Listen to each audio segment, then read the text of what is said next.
was with my 2 college friends, doing a weekend camping trip in the woods near us. I'll use different names for their privacy, so I'll call them Ryan and Jamie. Ryan and I aren't experienced in outdoor activities, so it was Jamie leading us through it all. He had a small spot by the river that he led us to. It was a couple miles through the woods, but there was a huge field just on the edge of the river that we would set up camp at. When we got there, nobody else was there. We set everything up right in the middle of the field, between the woods and the river, then brought out the beers and sat around the campfire. A little while after getting there, I happened to see some people out by the tree line.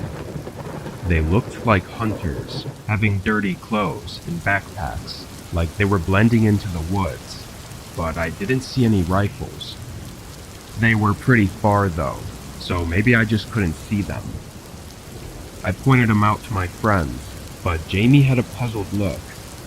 He said hunting in these woods was illegal, and it wasn't even hunting season anyway.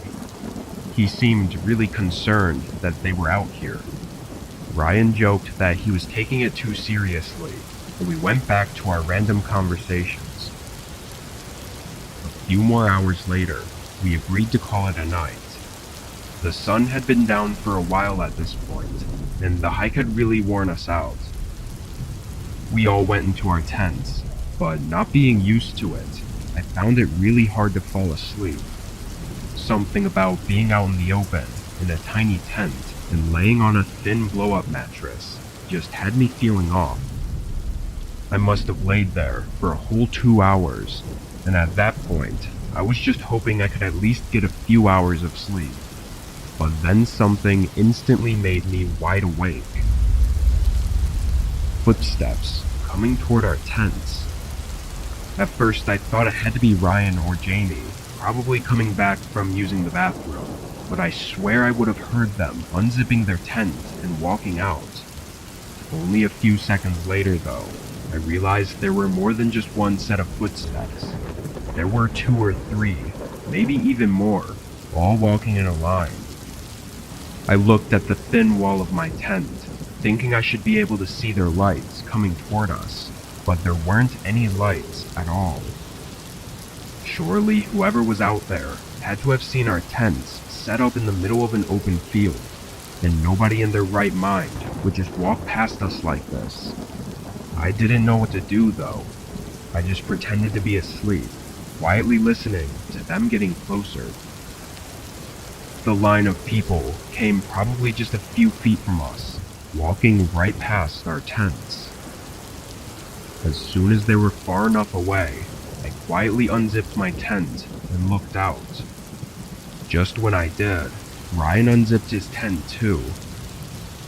We both looked at each other with alarmed faces, then looked out at the group.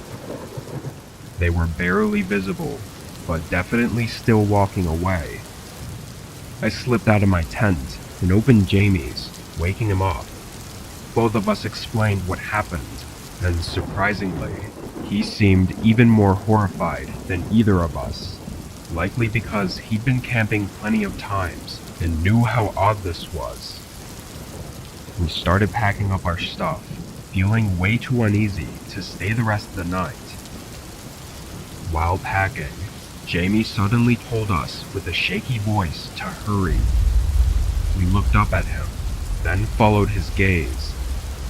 In the tree line, the group of what now looked like 5 or 6 people were standing and looking over at us. My adrenaline was pumping now, and I shoved everything into my bag, and we all sprinted for the trail. We left our lights off to hopefully not be seen, so the rest of the walk we were barely able to see anything. Luckily we made it back, but what that group is doing out there is unknown. Based on everything though, I don't think our encounter with them was any sort of accident.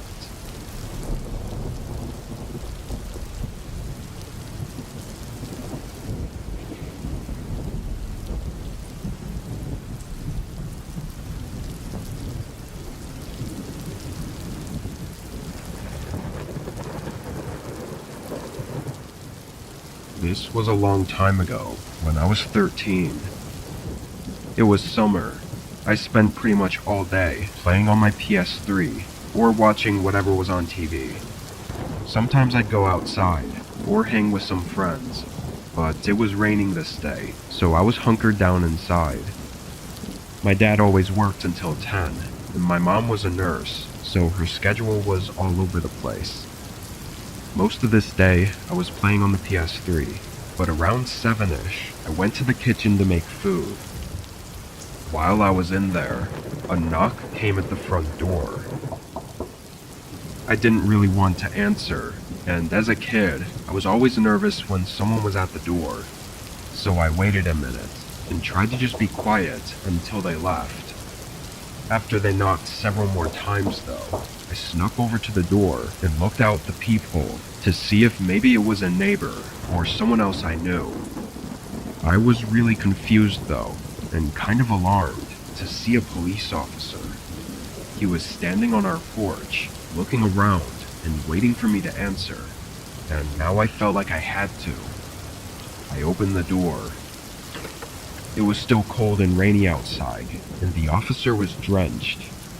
Being a kid, my eyes were immediately drawn toward the gun on his hip, and overall, I just felt scared, or like I was in trouble. He asked my name, then reassured me that everything was okay, and I didn't have anything to worry about. He then smiled, as if trying to keep me calm, but his teeth were noticeably rotting and yellow, which then got me to notice how overall unkempt he looked. Like, usually cops were well put together, so this was really off-putting. He definitely noticed my hesitation though, because he tried to speed up the conversation, saying he needed to search the home. I was terrified and confused, but I knew something was wrong, and that's when I noticed that there was no police car by my house. Especially with it raining, all these red flags piled up, and just as he was starting to step forward, I slammed the door and locked it. He didn't even try to say anything else. He immediately slammed something against the door, hard enough to shake the entire door and push me back a little. Thinking the door would give out, I ran to the home phone and dialed 911. I was freaking out so much, I'm surprised the operator even understood a word I said. The guy outside didn't give up the whole time though, and was even there still, banging on the door when the actual police showed up. I heard him trying to convince them he was a real cop, but obviously that didn't go well. He was taken in, and initially my parents didn't tell me much about the charges, probably for my own safety. But a few years later, they told me that during the interrogation, the man admitted to attempting to kidnap me. Had I been any more trusting, I don't know where I'd be right now.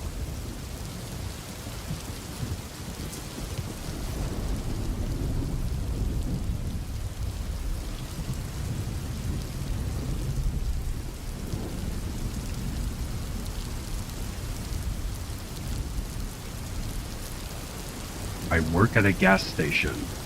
I'd been there for several years, and this night was one that I assumed would be like all the rest. I came in at 8 and took over for the day worker, who went home right away. The first couple hours went by quickly, as there were still customers coming in regularly to buy a few things or to pay for gas with cash. Between 11 and 12, it slowed down to where it began feeling like the shift was dragging on. I kept myself busy for another hour, or at least tried to, with stocking whatever I could find, but then I was left with the dreaded second half of my shift. It was always slow, boring, and just not enjoyable.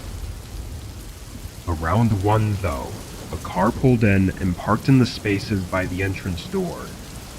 A few other cars had come through recently, but just to get gas real quick. Very rarely would someone actually park in the spots and come into the store this late into the night. I stood up straight and tried to rub the tired look off my face, expecting them to come in. A couple minutes went by though, and they didn't. I leaned over the counter and looked out the glass door, but couldn't really see anything. The reflections on the door were blocking any way for me to see inside their car. Maybe they were just taking a break from a long drive. I didn't bother caring too much about it. I sat back and pulled up my phone. I spaced out, reading through random articles and whatnot for probably 20 or so minutes. During that time, I never heard anything or saw anything, but eventually I looked up from my phone and my heart almost stopped. There was a guy inside the store, standing in one of the aisles and looking right at me. His eyes darted away as soon as I saw him. This guy looked like he was mid-40, with a dark jacket on and a scruffy beard. I never saw or heard him enter, so how the hell did he get in? While my mind was racing, I just watched as the man kept walking around, glancing over at me a few times to see if I was looking, like he was planning to do something as soon as I looked away. Then, after just 30 seconds, he suddenly hurried toward the front door and ran outside. I got up and ran to look out. This was when I noticed the car was still there, but the guy walked right past it and just out to the road until I could no longer see him. I immediately went to the cameras to see how he got in and figure out what was going on. It only took me a minute to find the footage of him slowly and quietly getting out of the car, then going to the back of the gas station. There were no cameras back there, but those doors were never locked since the gas station was technically always open anyway. What's really odd is that there were 15 minutes between the time he went around to the back to the time he walked out onto the sales floor. Police came to help me investigate, ultimately finding the car he left to have been a stolen vehicle from months ago. They didn't know anything about the guy or his motives. Sneaking around though, he clearly had something else intended for that night, and I think I was really lucky that for one reason or another, he decided not to go through with it.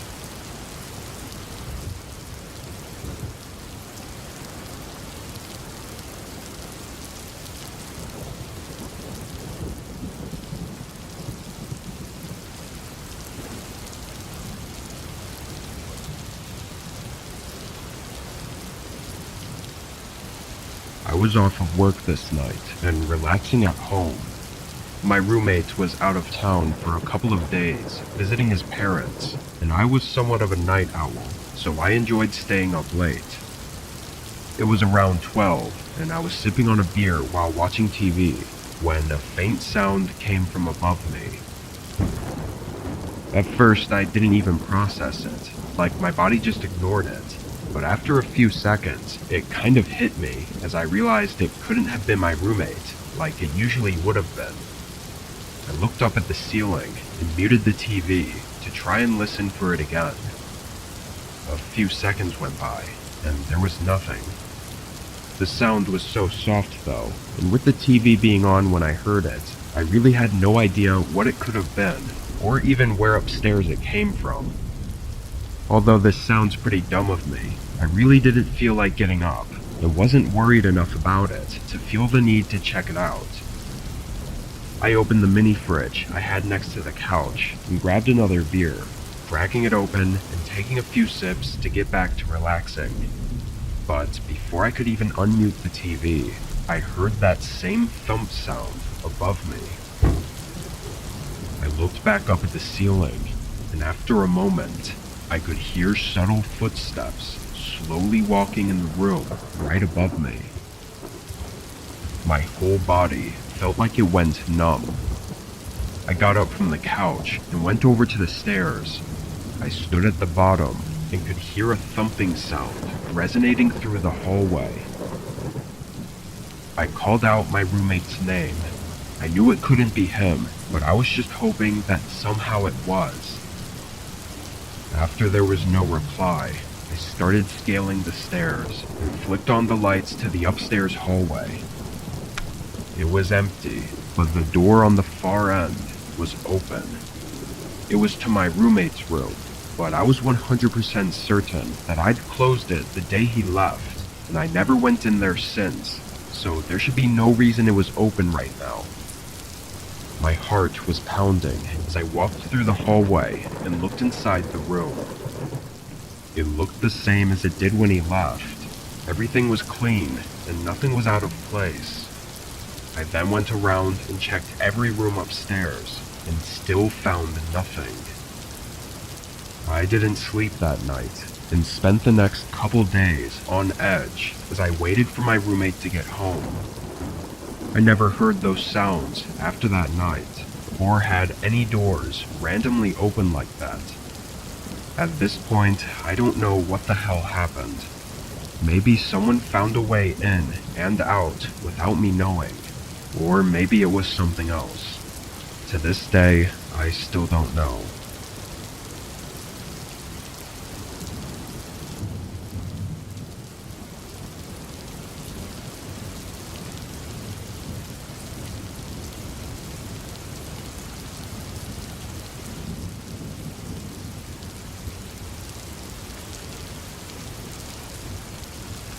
My name is Leo, and I work for a pizza shop in my small town. I don't do deliveries or anything, but I do mostly everything there is to do inside the shop. I make pizzas, organize the stations, clean, and get all the closing tasks done every night before I leave. My interactions with customers is usually pretty minimal, since we have a few high school kids to take orders and everything, but they're only scheduled until 11 on weekdays. The shop closes at 12:30, so any orders or customers that come in after that, I have to take care of. This was a regular Monday shift. Everything went smoothly for the most part, and at 11 my coworker left, so it was just me to close up. It's usually really slow, so I started the cleanup process. About a half hour before closing, a call came in. Praying it wasn't for a last-minute order, I picked up the phone. I said my generic "thanks for calling, how can I help you" line, and right after I finished, there was a quiet pause. Then they hung up. I put the phone down and said a few choice words, thinking it was a prank call from a couple immature kids. I went back to the kitchen where I was cleaning, but not even 30 seconds later, I heard the bell ring by the door. The timing was annoying, but I put everything back down and walked back to the front. A guy was now standing at the counter. He had a heavy coat on and a black beanie over his shaggy hair. His eyes were what really put me off though. He had dark circles and bags, like he hadn't slept in days, yet his eyes were wide open. How can I help you?" I said, standing a couple feet from the counter. "I'd like to place an order right now." The way he said it was odd, and it very obviously told me that something was wrong with him. I said okay, and asked what he wanted, but it almost seemed like he wasn't expecting me to say that. His eyes just continued to hold this disturbing stare at me as he struggled to respond. I looked away out of uncomfort, but my eyes fell on his hand that was partially out of his jacket pocket. He was holding a knife, like a typical kitchen knife. I think he was trying to hide it, but I could see the handle in his hand, and part of the blade was sticking out of his pocket. I felt my stomach drop and blood rush from my face, almost like I was gonna faint. I looked back up, and his eyes were still staring at me, but his face was stiff and emotionless.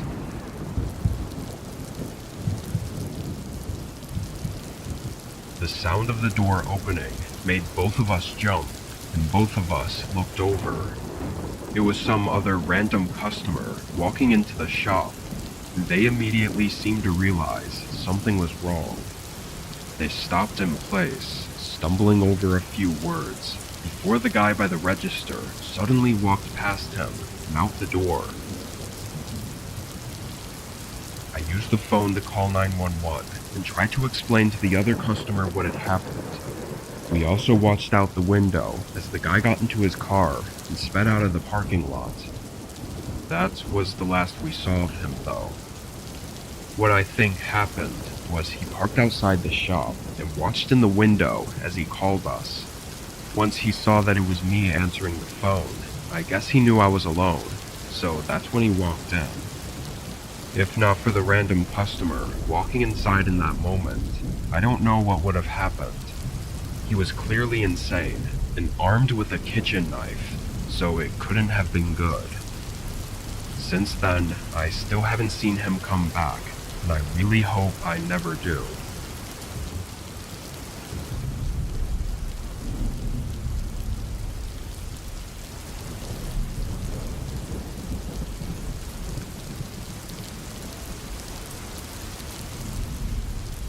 I was 17 and living in my parents' basement.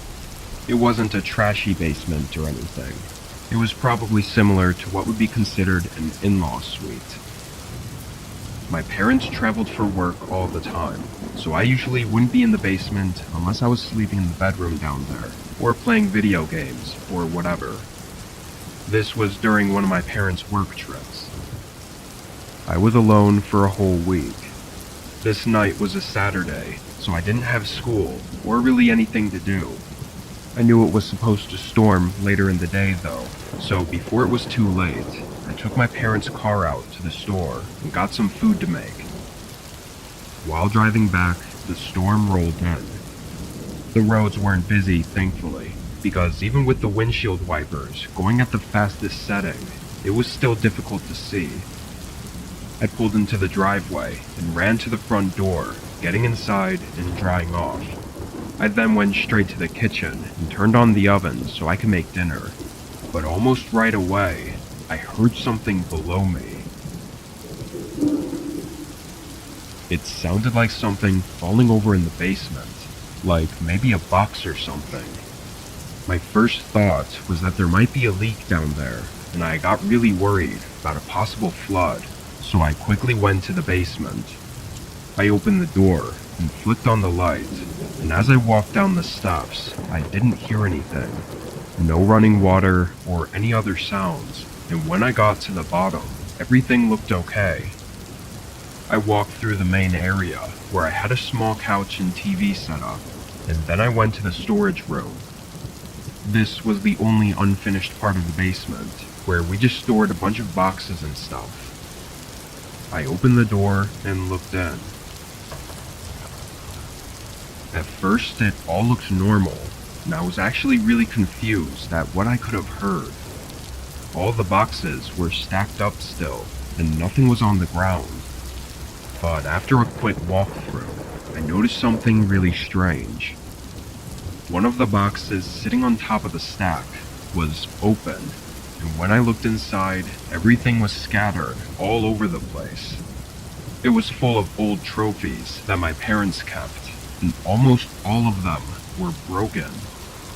It looked like the box had fallen and broken everything inside, and then someone quickly tossed everything back in. I felt a surge run through my body as I just stared at that box and realized what this meant. I looked up and started scanning the room. It felt like suddenly, all I could think about was how loud the storm was outside, making me unable to listen for anything, which only got me more panicked. I started to back up, and just as I did, one of the boxes in the back of the room was knocked onto the ground, and behind it, a guy came running right at me. I booked it for the stairs, and I have to say, there is nothing more terrifying than hearing his footsteps climbing the stairs just a few feet behind me. The fear really got to me, and on the last step, I slammed my foot on the stairs and fell straight on the ground.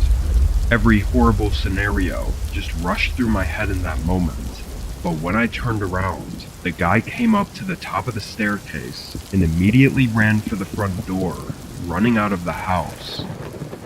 I got up and locked it behind him, then called the cops. They found an unlocked window that he climbed in through, but as far as why he came into the home, there really isn't any answer.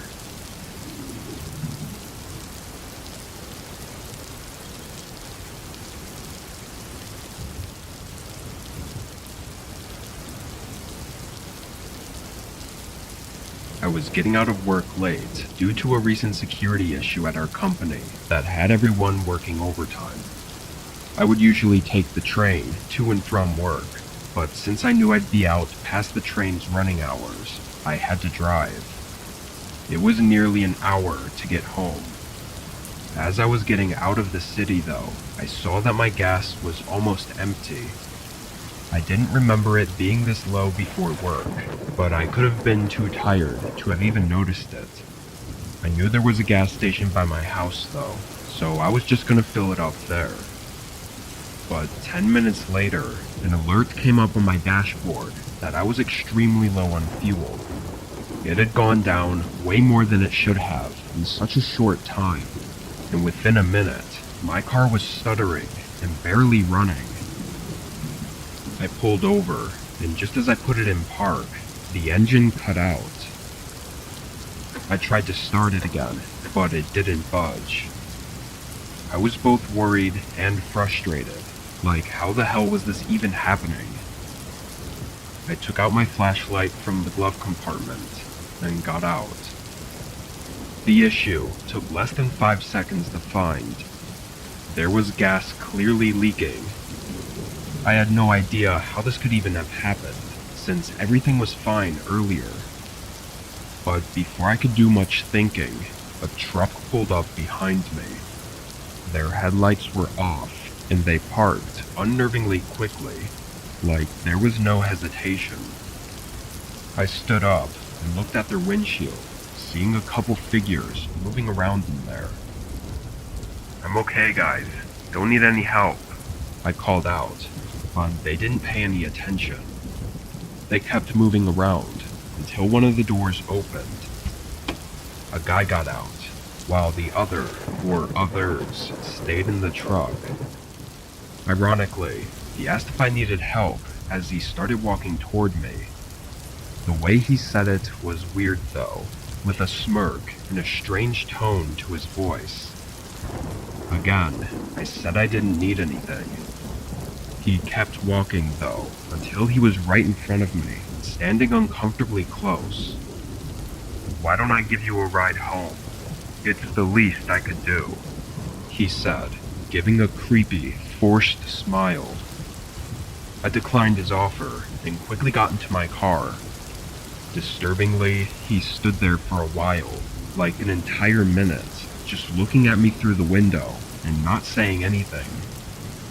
I just looked forward and called the police for help with my car. But the whole time, I could see him in the corner of my eye, standing right outside my window and just staring at me. During the phone call though, he walked back to his truck. I watched in the mirror as he got in, then slowly drove past me. We made eye contact as he passed by. For a brief moment, I saw someone in his back seat. They were pressed up against the window with wide open eyes, and although I couldn't get a good look at them, I knew something was wrong. I don't think that person was inside that truck willingly. When he drove off though, the license plate was missing. Police showed up and I told them everything. There was a bit of an investigation where they found my gas tank was stabbed purposefully by someone. Likely what happened was the guy planned the whole thing out, following me until my car broke down and hoping to get me to accept the ride. Whether that person was truly in danger, we don't know, because the man was never found.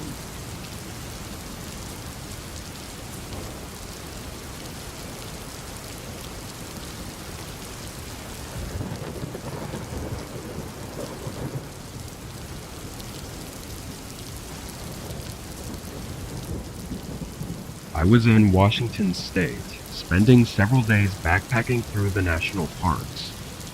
I was already about 20 miles out from the nearest road, and for the first 2 days, I hadn't run into a single person. It was the beginning of fall, so the weather was a bit colder than most people would be okay with, but I had all the necessary equipment. Anyway, in the morning, I got up and made a quick coffee over my pocket stove, then headed out to the next campsite. It was 6 miles out, which in the mountains is a pretty far hike. 4 hours into this walk, though, I suddenly heard footsteps ahead of me. I looked up and saw a man walking along the trail, going the opposite way as me. I wasn't really expecting to see anyone, but I smiled and nodded as he passed by. But I noticed something really strange. He had no backpack, no water bottle, literally nothing. He was just wearing a long-sleeve t-shirt and some old hiking pants. I even turned around to get another look at him because I was so confused. When I did though, he happened to also glance back at me, so to keep things from being weird, I just turned back around and continued walking. After getting some distance, I kind of forgot about it. I think I came up with some idea that he had a campsite nearby and was just going for a walk, but I also knew that no established camps were anywhere near there. Whatever the case, I didn't find it worth thinking on too much. The next several hours were difficult, but eventually I made it to my campsite. It was empty, with just one small spot for my tent to go on. It wasn't as great as I was hoping though. The view was supposed to be a lot better, but from the actual campsite, there wasn't really any view at all. It was kind of covered up by all the trees. The whole campsite really just felt like it was in the middle of a forest, rather than on a mountain top. I was rightfully exhausted though, and went straight away to setting up my tent, and then relaxing while watching the sunset. As I sat there, I randomly heard a shuffling sound behind me. I turned and was completely stunned to see that same man I'd run into earlier. He still had no backpack or anything, but even more confusing was why he was at this campsite.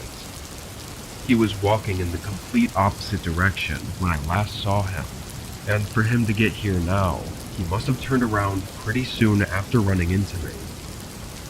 As he walked up to the campsite, he didn't look at me, like he was purposefully pretending that I wasn't there, or that he couldn't see me. He went up to the other side of this small area we were in, and he sat down.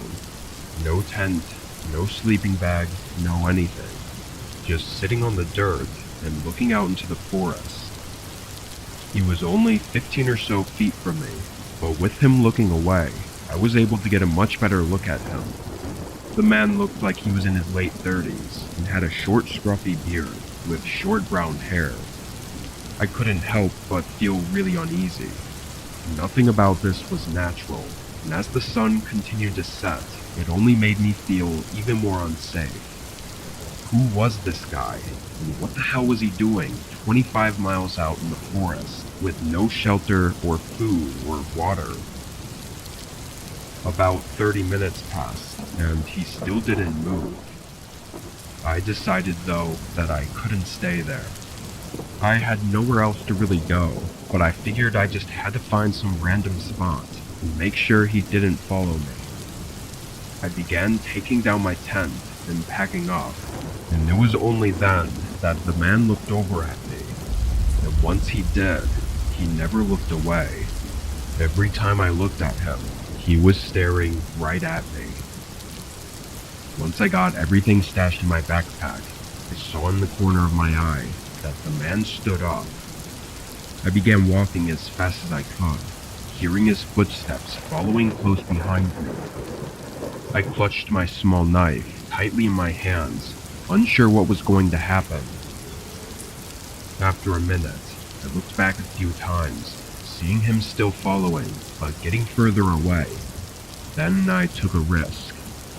I veered off the trail and into the woods. It was pitch black by now, so I hoped he didn't see me and would just keep walking. Once I was maybe 20 feet into the woods, I leaned out behind a tree and waited. 30 seconds later, his footsteps came down the trail, but just as he was about to pass by, he stopped. I watched his figure in the dark, looking around as if he knew I wasn't on the trail anymore. Then he started yelling. He was trying to sound friendly, too, which made it even more disturbing. After 2 minutes, though, he stopped yelling, but instead of going back to the campsite, he walked straight into the woods on the other side of the trail. His figure disappeared, and the woods fell silent. I must have waited there for over an hour before finally getting up and making my way back. I forced my body to push through and skip the next campsite just to be safe. When I was back in town, I put in a report with the local police office. They never followed up with me though. I don't know if that man was living out there, or was trying to rob or kidnap people, or maybe even both, but I'm lucky to have gotten away when I did.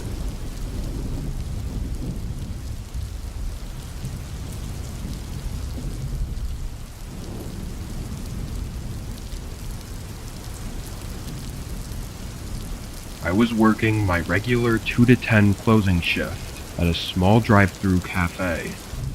It's a really small place, with just 5 or so indoor seating tables, since most of our business is focused on the drive-through. This wasn't a busy spot though, especially during the later hours of the day. Being the only one working the closing shift, I usually sit at one of the dining tables and be on my phone, only getting up if someone came to the drive-thru.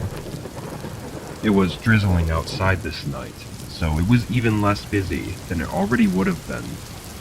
Past 7 o'clock, not a single customer came through for 2 hours straight. I was just sitting at a table watching Netflix on my phone when suddenly the front door opened. It kind of startled me, as nobody ever comes inside the shop this late. He seemed to not notice me sitting at the table though, because he walked up to a different table on the other end of the store and sat down with his back facing me. Something was definitely off about this guy though.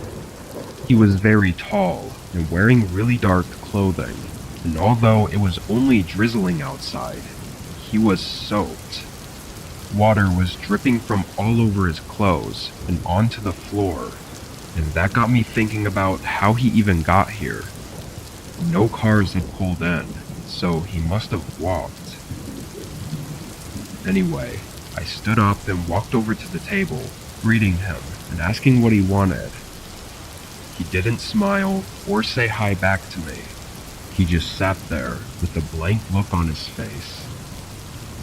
I waited a few seconds before repeating myself, but he cut me off. He asked who else was working tonight.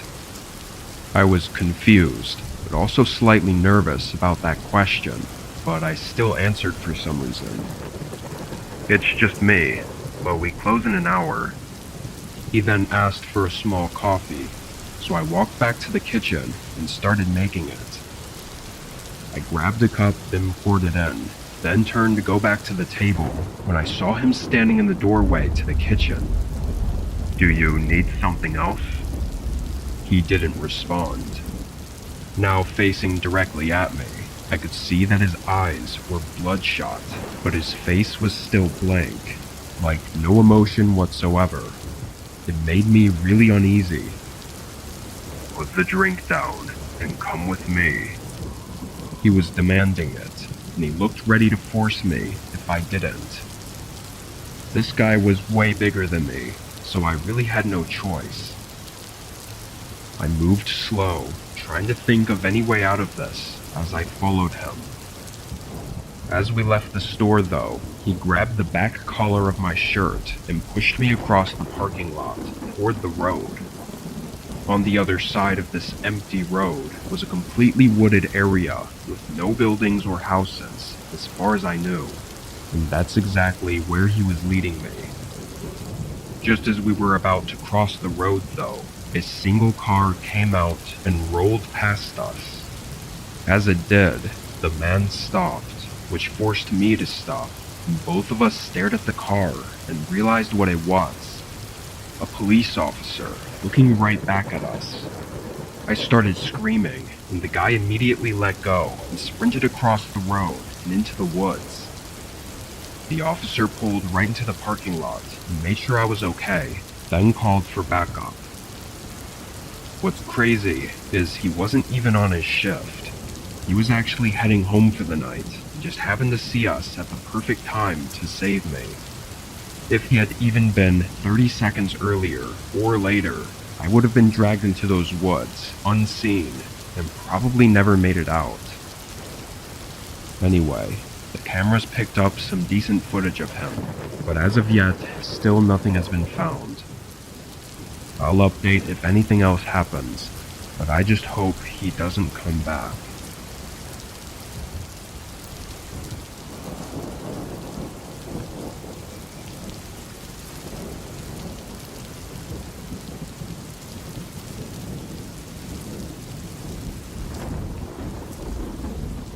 This was just over 2 years ago. My name is Jake, and before this, I had no camping experience whatsoever. I really wanted to get into it though, and the only way to get into it is to go out and do it. So this was my first camping trip. I chose a campground 2 hours away from my city. It was one that seemed like it wouldn't be too crowded, but also I wouldn't be completely alone, which I thought would be ideal for my first time. I drove up there and arrived at the trailhead around noon, then hiked for another few hours before getting to the campground. There were a few park-style benches and a couple ground-mounted barbecue grills around the site. A few short trails slid off and went to smaller campsites, where some other people had tents set up. I went down one of these trails and put my things down, then spent the next hour getting my tent set up correctly and making sure everything was working properly. By then, a few people were in the middle area, using the grills and chatting. I'm not a super social guy, so I didn't feel comfortable inserting myself into the group. But a half hour later, a guy walked down to where I was set up and invited me to hang with them. It was a nice gesture, and he seemed cool enough, so I went with it. I followed him up and met a few of the others that were camping here. Everyone was cool, so I hung around for another hour, but after that some people split ways. I said goodnight to everyone and headed back to my tent as well. It was probably around 7, so just an hour left of sunlight, when TJ, the guy from earlier, came walking back to my tent. For reference, he was around my age, like mid to late 20s. When he came over, he asked if I'd ever been to this area before. I said no, and then he asked if I knew about the lake that was nearby. I said no again, and he immediately started telling me about this amazing hidden lake that nobody knew about, and how it was a super cool spot, and that he was going to head there if I wanted to tag along. Again, it seemed like a friendly gesture, and honestly, I was super intrigued. I tossed my stuff back into my tent, and left everything there, then followed him. He said it was a 10-ish minute walk through the woods, so we definitely had enough time before sunset. From the campsite, we followed this really thin footpath through the trees. It wasn't a defined trail at all, but it looked like it had at least been used a few times before. 10 minutes passed though, and there was no lake in sight. TJ also got weirdly quiet. Before he was very talkative and charismatic, and now he was suddenly giving one-word responses. He also kept looking out at the sunset, and while he could have just been trying to make sure we had time, something in me felt like he was doing the opposite. Like he was waiting for the sun to go down. After 20 minutes of walking, I started putting some distance between us. I wasn't so sure anymore about what this was, but I could feel my adrenaline kicking in, so I guess my body knew. The sun was just barely lighting up thin rows of light through the trees, and it felt like the forest was so quiet all of a sudden. When I thought I had a chance, I turned and tried to quietly run back the way we came, but he immediately noticed. He called out once in a nicer tone, as if still in character as my friend, but then he quickly turned to frustrated yelling as I could hear him sprinting behind me. There was probably an entire minute of him yelling and chasing me through the woods before I could hear his steps slowing down. Then I heard a loud metallic thump right behind me. I looked back for a split second, seeing what looked like a knife ricocheting off a tree a few feet from me. I guess it was his last-ditch effort to stop me. After that, I lost him. I got back to the others and tried to tell them what happened, and one of them called the police for me. TJ, or whoever he was, never came back. In fact, everyone said he was already at the campsite when they got there, and after a bit of looking, he didn't even have a tent anywhere. He probably targeted me though, because I was alone, and he knew I hadn't had much hiking or camping experience. Thankfully, I didn't have to find out what he had intended for that night though, because if I had, I probably wouldn't be here.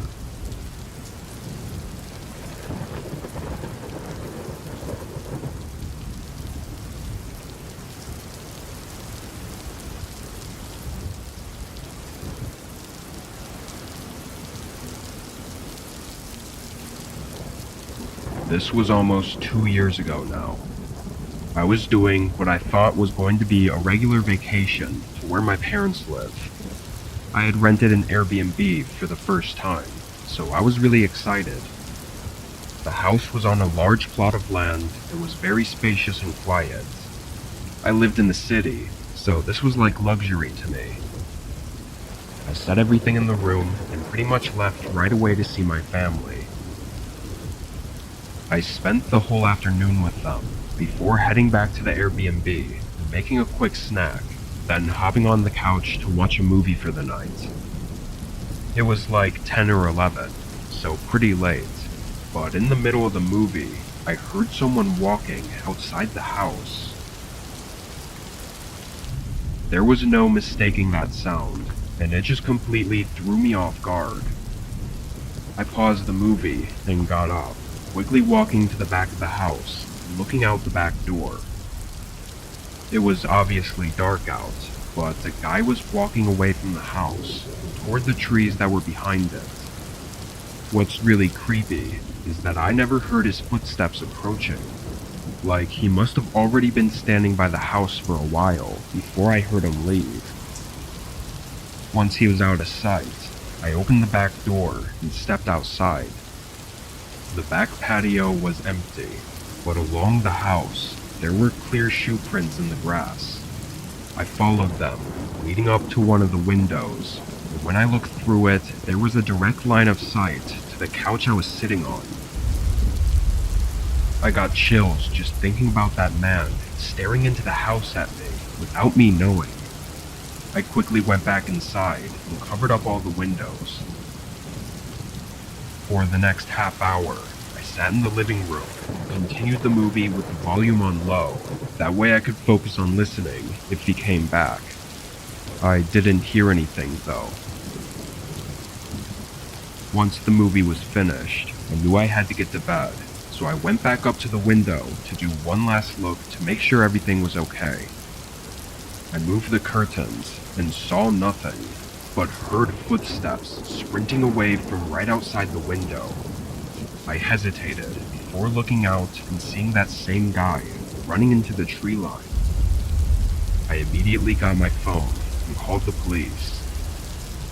Of course, by then, he was too far for them to find him, or even really search. However, while we were looking around the house, I noticed that my suitcase in the bedroom was open. It had clearly been searched through, and a few things were even missing. This probably happened while I was with my family.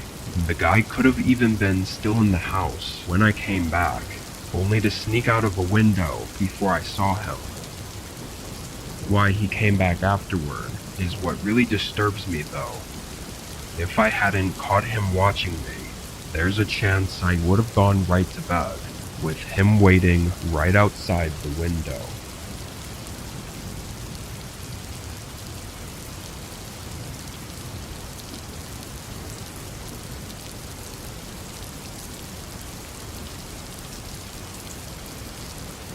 It was the fall of 2018 when this happened to me. I was 22, and at the time I was living temporarily on the East Coast, right outside of the Appalachian mountain range. I'll go ahead and admit that I've never been too much of an outdoorsy person, and hadn't had any experience in camping or anything, nor was I really that interested in those sorts of activities.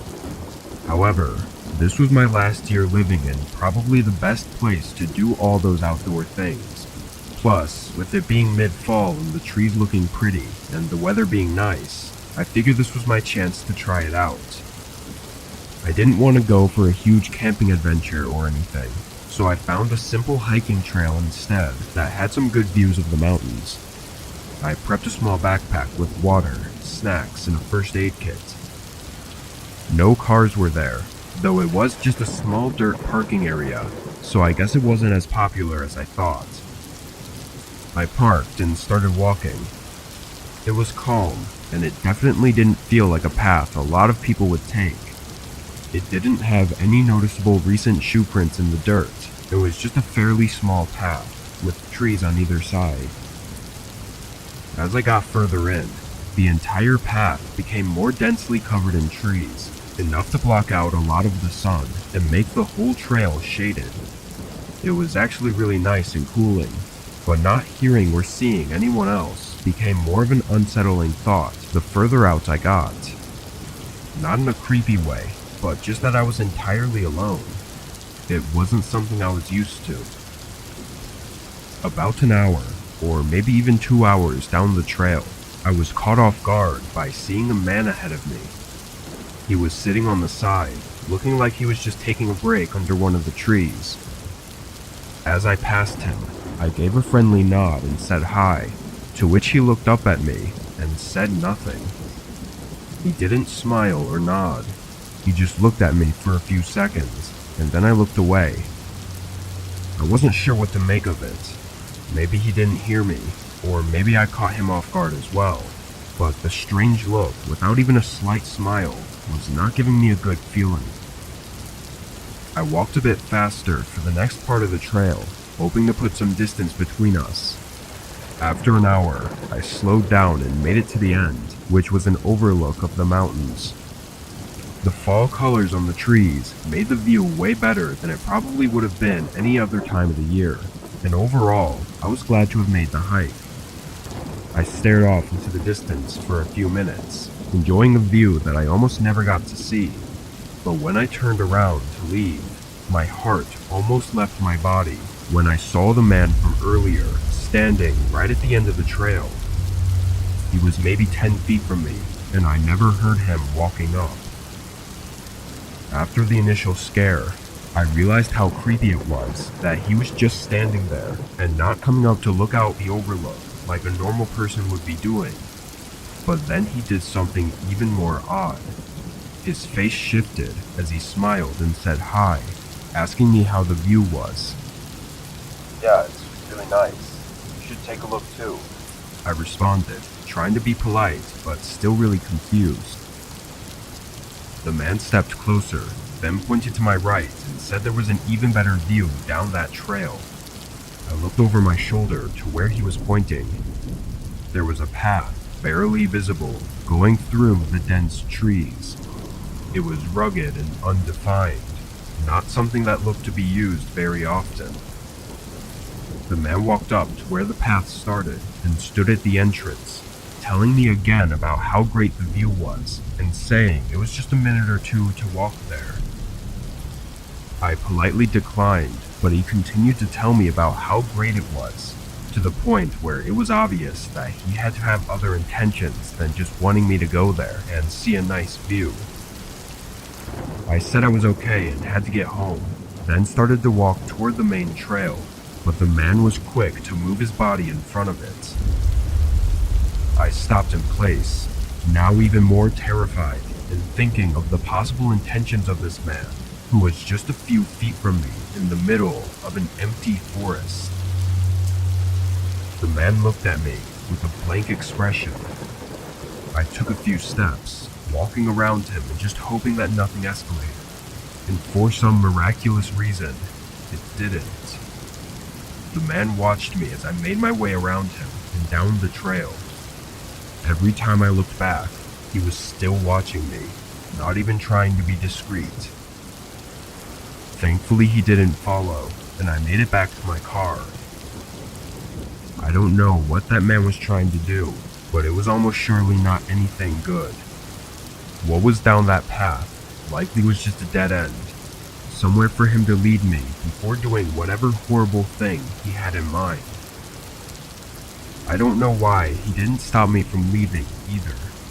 Maybe he was worried about doing something on the main trail.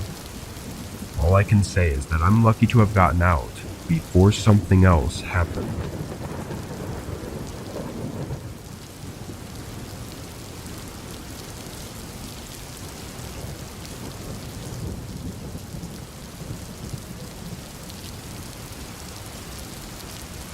I was 16 last year, and me and my friend Leon were hanging out a few days before Halloween, talking about what we wanted to do. We felt too old to go trick-or-treating, but we also still wanted to do something and have some fun during the holiday. We thought up a few ideas, most being quickly discarded, but then I thought of something different. I reminded Leon of the abandoned farm that both of us had already known about and suggested we explore it. It would be creepy and thrilling, which was exactly what we wanted for Halloween. Also, compared to our other ideas, this one was the best by a long shot. Leon was excited about it too, but we both agreed that other people would probably have the same idea to go on October 31st. So instead, we chose to go on the night before. We didn't want to risk running into anyone crazy at an abandoned place like that. We just wanted to explore and maybe be a little bit spooked, then leave, which sounded harmless enough. On the 30th, Leon drove us out to the neighborhood it was by and parked on the road. Then we got out and walked through the neighborhood until we got to the street that turned into a gravel path. This was the driveway leading up to the farm. I'd only ever seen the place during the day, but it was pretty much just a large field of grass with a typical wooden barn and a single-story home. From the edge of the path, neither structure was visible. Our flashlights only lit up a few feet ahead as we started making our way down the gravel driveway. Once we started to get closer, we could see the outline of the barn on the left side and the house further back at the end of the driveway. We were more interested in the house, figuring the barn was probably completely empty and not very exciting. We kept walking and got to a clearing of the tall grass. It was like a circle of dirt and short grass that went around the perimeter of the house. As we approached the front, we passed by some large farming equipment. I don't know what they were, just some sort of old tractor-looking things that had been left out for years. Even with our dim flashlights, we could see that they were engulfed in rust. When we got up to the porch, it looked like the door had been replaced by a solid wooden board. We walked around the whole outside of the house, and every window and door was sealed and covered. Disappointed, we went back to the front of the house and tried to think of something else. As we stood there, we saw the path going up to the barn. It wasn't an actual path, it was more of just a line of flattened grass. With nothing else to do, we started heading for the barn. Something felt different as we approached it, compared to when we approached the house. It was just an uneasy feeling that grew as we got closer. When we reached it, the large door was already wide open. I walked in first, and Leon followed behind, both shining our flashlights around as we entered. It only took a couple seconds for a horrid smell to hit us, though it was a barn, so it wasn't exactly surprising. But then we noticed something else. There were footprints all over the ground, but not what you'd expect from other kids exploring the place. They all went in a line, back and forth from a single point on the other side of the barn. I saw in Leon's eyes that he was just as freaked out as I was, but that was the goal of going there in the first place. We slowly walked in line with the footprints, leading to a wooden cellar hatch that was blended in with the floor. The only noticeable thing, other than the clear footsteps going up to it, was a shiny new padlock that held the hatch shut. Before we could really think about it, a sudden thud shook the whole barn. We turned around, seeing the door had been shut behind us. Leon sprinted over and shoved the door back open, and both of us looked around but didn't see anyone. Now terrified, we sprinted straight through the tall grass back to the gravel driveway, then booked it to the neighborhood where the car was. We definitely got the scare we were looking for, but maybe even too much so. Neither of us ever tried to figure out what really happened that night, but a couple months later, we saw that the whole house and barn had been blocked off. We tried to look up why, but there was no word publicly about it. What was going on there remains a mystery, but I think if we had stayed to find out, we may have never left.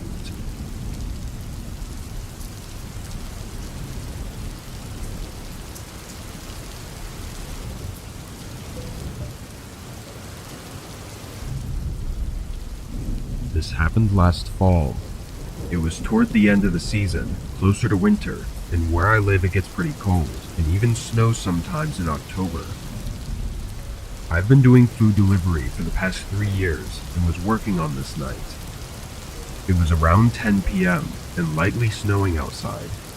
It was one of the first snowfalls, so people must have been skittish to go out. I was one of few cars driving around, but a lot of orders were coming in. Pretty much as soon as I'd finish one, another one would pop up.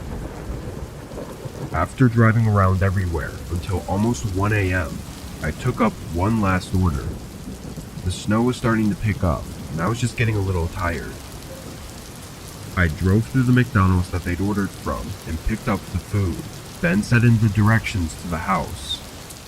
It was close, about 10 minutes away, but I didn't consider the direction it was in before accepting the order.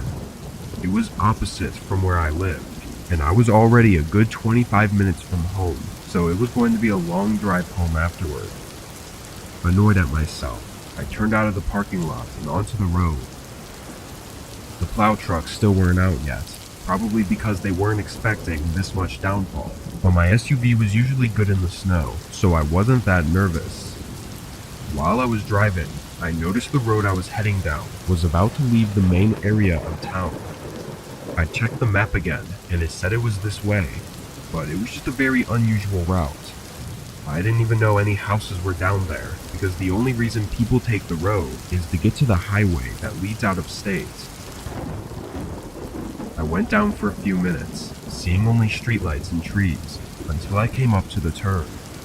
It was a single small street leading off the road. I slowed down, being more careful since this street was smaller and had trees lined up right beside it, so sliding off would make a really terrible night. As I made my way down, I saw a few long driveways leading to faint lights in the trees far out. Before I reached the driveway I was to turn down, it looked like all the others. I slowly drove through the driveway until I made it to the house. It was medium-sized and older, completely covered in snow. Nothing looked too notable about it. Really, the only interesting thing was that it was out here in the middle of some forest. I parked out front and got the bag, then started walking up to the door. The snow was thicker than I would have liked, soaking my shoes and even the lower legs of my pants. When I got up to the porch, I knocked and started to set the bag down, but almost immediately, the door swung open. I looked up, seeing a large man in a winter jacket. His face was pale, like he'd just been outside in the cold.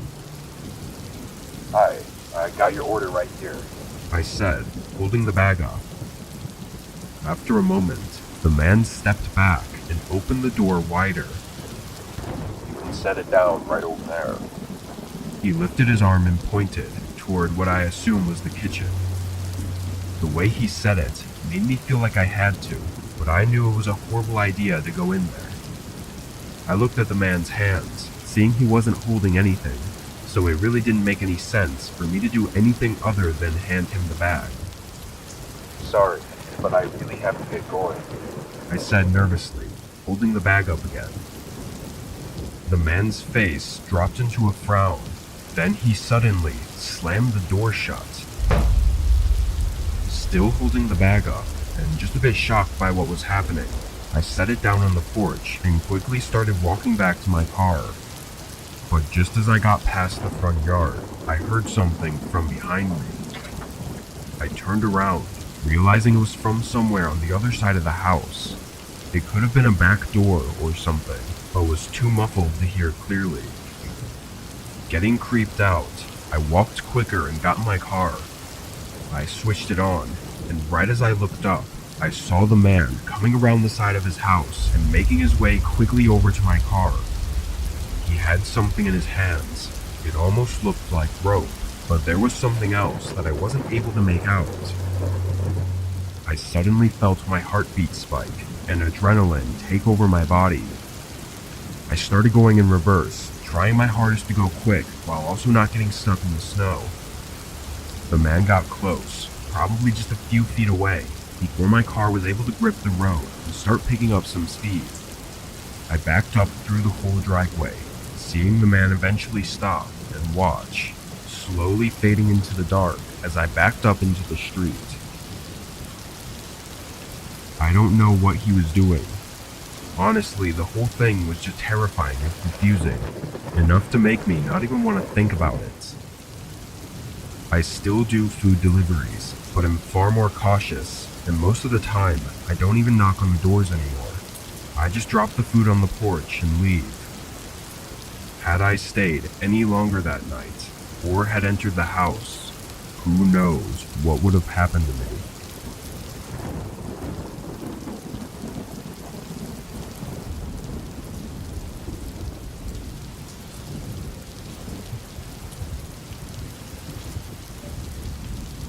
This happened several years ago in early October.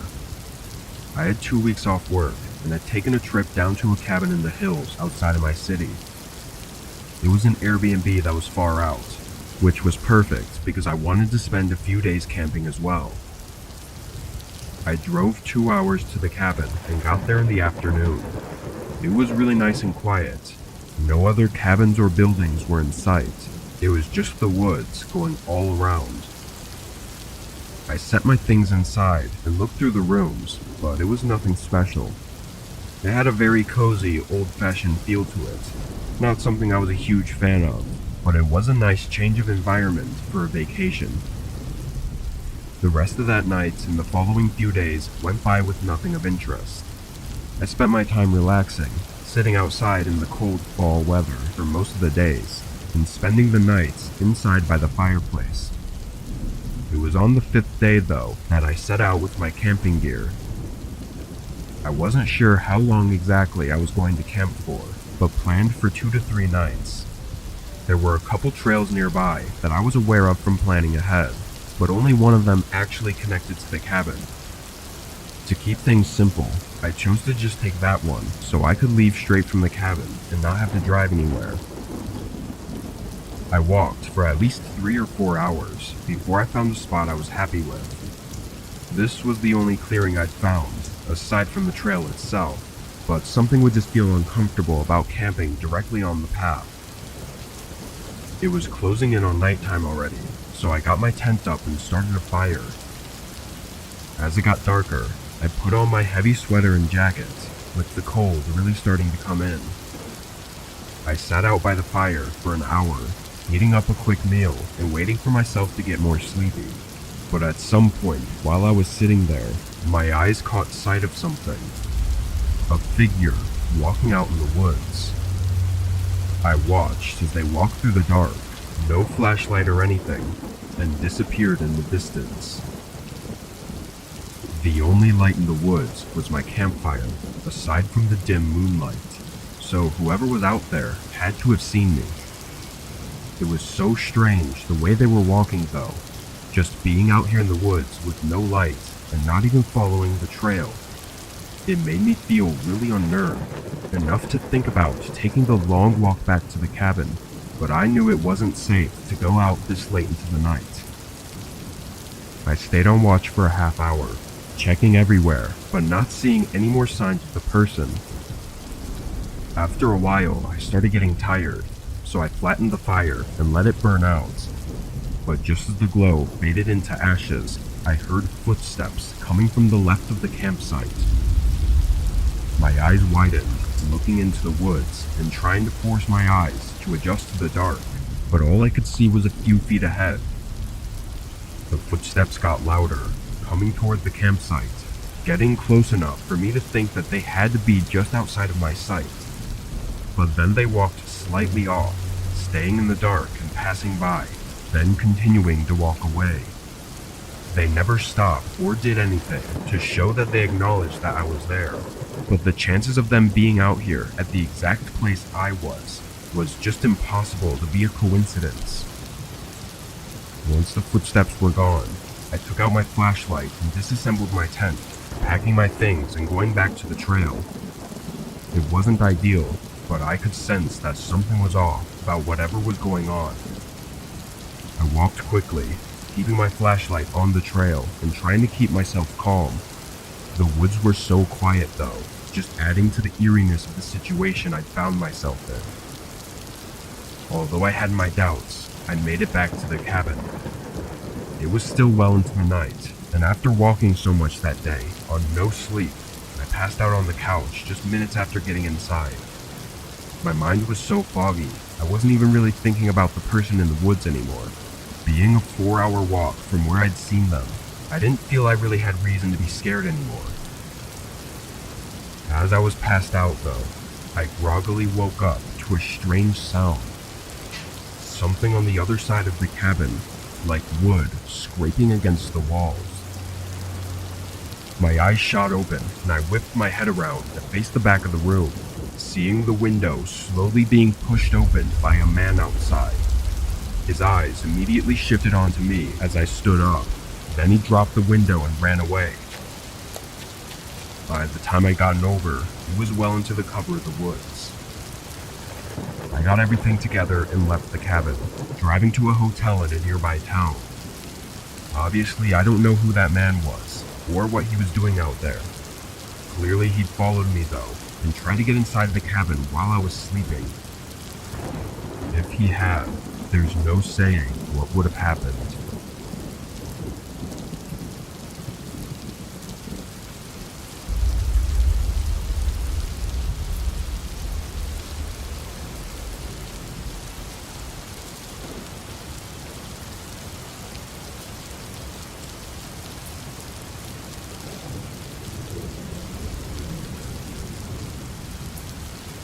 It was a couple days before Halloween. I actually had the next few days off, so after I got off work, I was looking forward to staying up late and enjoying the night. I picked up some fast food on the way home, eating on the couch while watching some Netflix. About 30 minutes into the show, I paused it and got up to throw out the rest of the food that I hadn't finished. I walked into the kitchen and tossed it, but when I turned around, I saw someone standing in my backyard.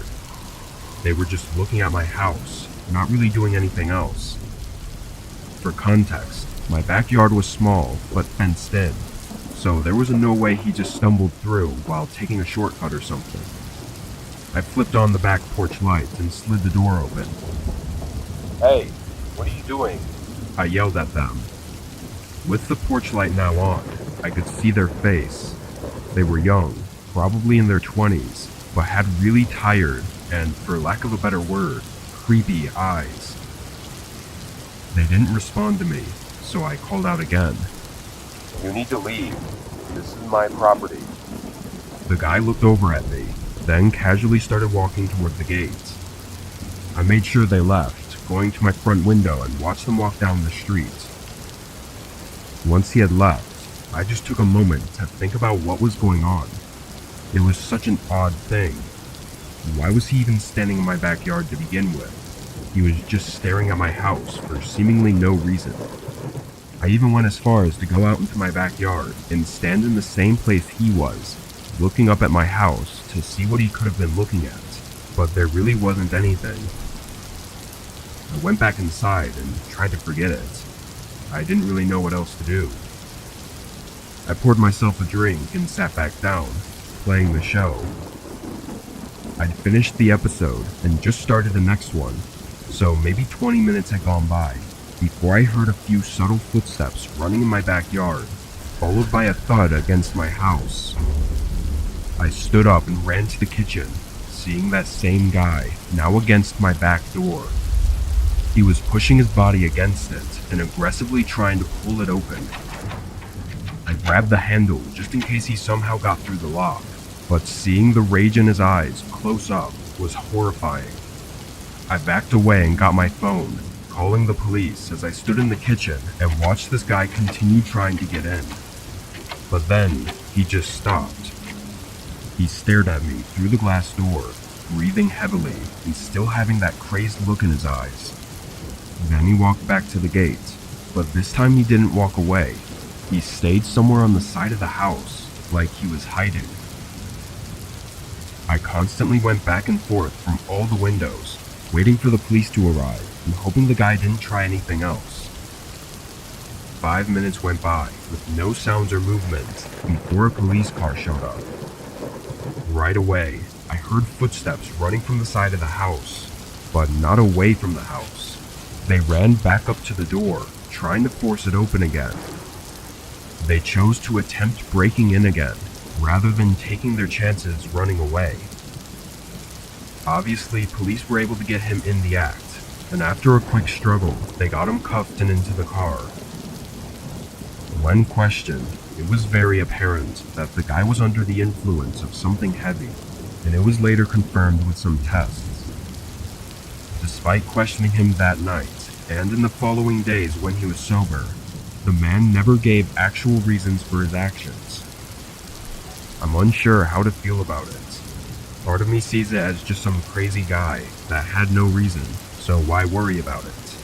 But then a part of me thinks of the look in his eyes, and the fact that he tried to break in over running away means he had to have had a reason. And either way, if he had gotten in, what he would have tried to do to me is likely just as horrifying, reason or not. As far as I know, he was only imprisoned for a few weeks due to not being sober during his actions. So I'm left to just worry about whether or not he intends on coming back.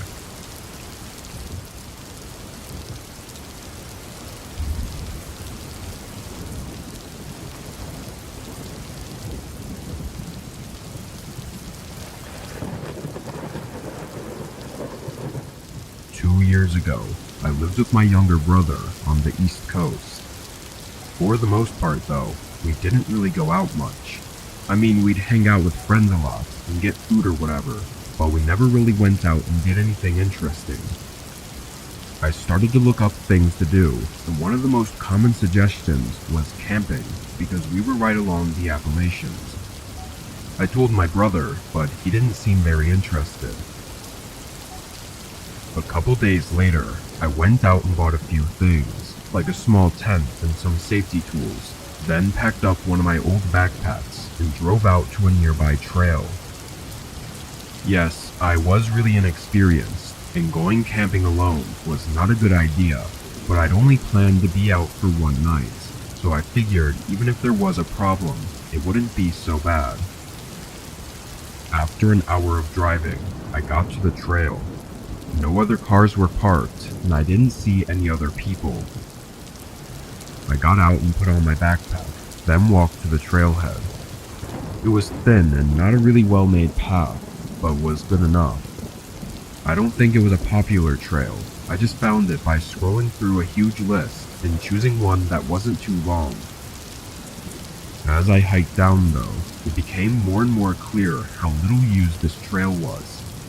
Bushes were overgrown and blocking the way, and even in some portions, the grass had grown in and made it really hard to tell what was the trail and what wasn't. But after an hour, I made it to the end. After seeing the trail, it was about what I'd expected the camping ground to be. It was small and mostly overgrown, but there was something I noticed right away that caught my attention. A pile of logs on the other side of the camping ground. I walked up to it and saw that flakes of charred wood were blowing off in the wind, so it had to have been used recently, maybe even the night before. I looked around again, not seeing any tents or signs of someone being here though. Unsure about it, I went to the other end and put my things down, then got to work on the tent. It wasn't that late yet, so I took my time to make sure the tent was well made. Once I was done, I took a breather, sitting down and chilling for a bit. There was about an hour left of sunlight, and I spent it eating and sitting inside the tent on my sleeping bag. After a while, I could tell the sun was setting, but soon after, a sound came from somewhere nearby. A crackling sound, like from a campfire. I unzipped the opening and stepped out, being immediately faced by a man sitting across the campsite, right next to where the half-burnt logs were. He was older than me, probably in his 40s, but there wasn't much else I could see from the little amount of sunlight coming in through the trees. He was already looking at me, so I nervously waved my hand at him. The man waited a few seconds, then lifted his hand as well.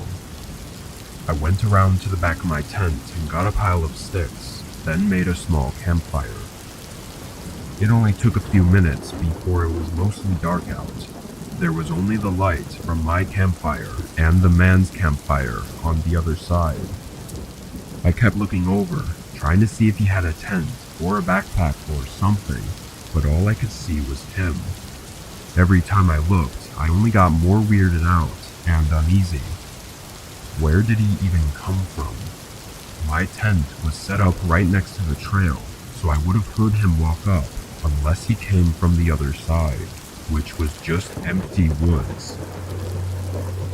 I sat out there for at least an hour, probably two, and never saw the man move from his spot. He just sat by the fire, looking forward. Eventually, I went inside my tent, figuring I had to be overthinking all of this, and the man was probably just another camper. He was at a public camping ground after all. I laid down and tried to rest, but I don't think my mind would let me sleep for some reason, so I just stared at the ceiling and listened to the faint crackling of the man's campfire. I was in there for probably another hour before I heard leaves slowly crunching, making their way toward my tent. I sat up and listened more carefully until I could see the shadow of the man standing on the other side of the fabric. My whole body froze, watching him just stand there for a moment, not moving, not speaking. Then his shadow started moving away as I heard the leaves crunch into the distance. I quickly unzipped the tent and looked out. The campground was empty. The man was gone, having left only the burning logs. I started to pack up, shoving the tent into its holder and even breaking some of the rods just to move faster. I left without ever seeing the man come back. As for what happened out there, or what was going to happen, I really don't know.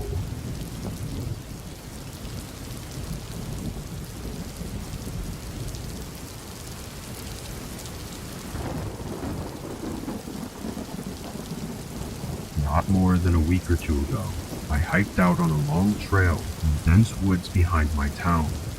I lived in a really close-knit town with just under 1,000 people, so we were pretty far out from any big populated cities.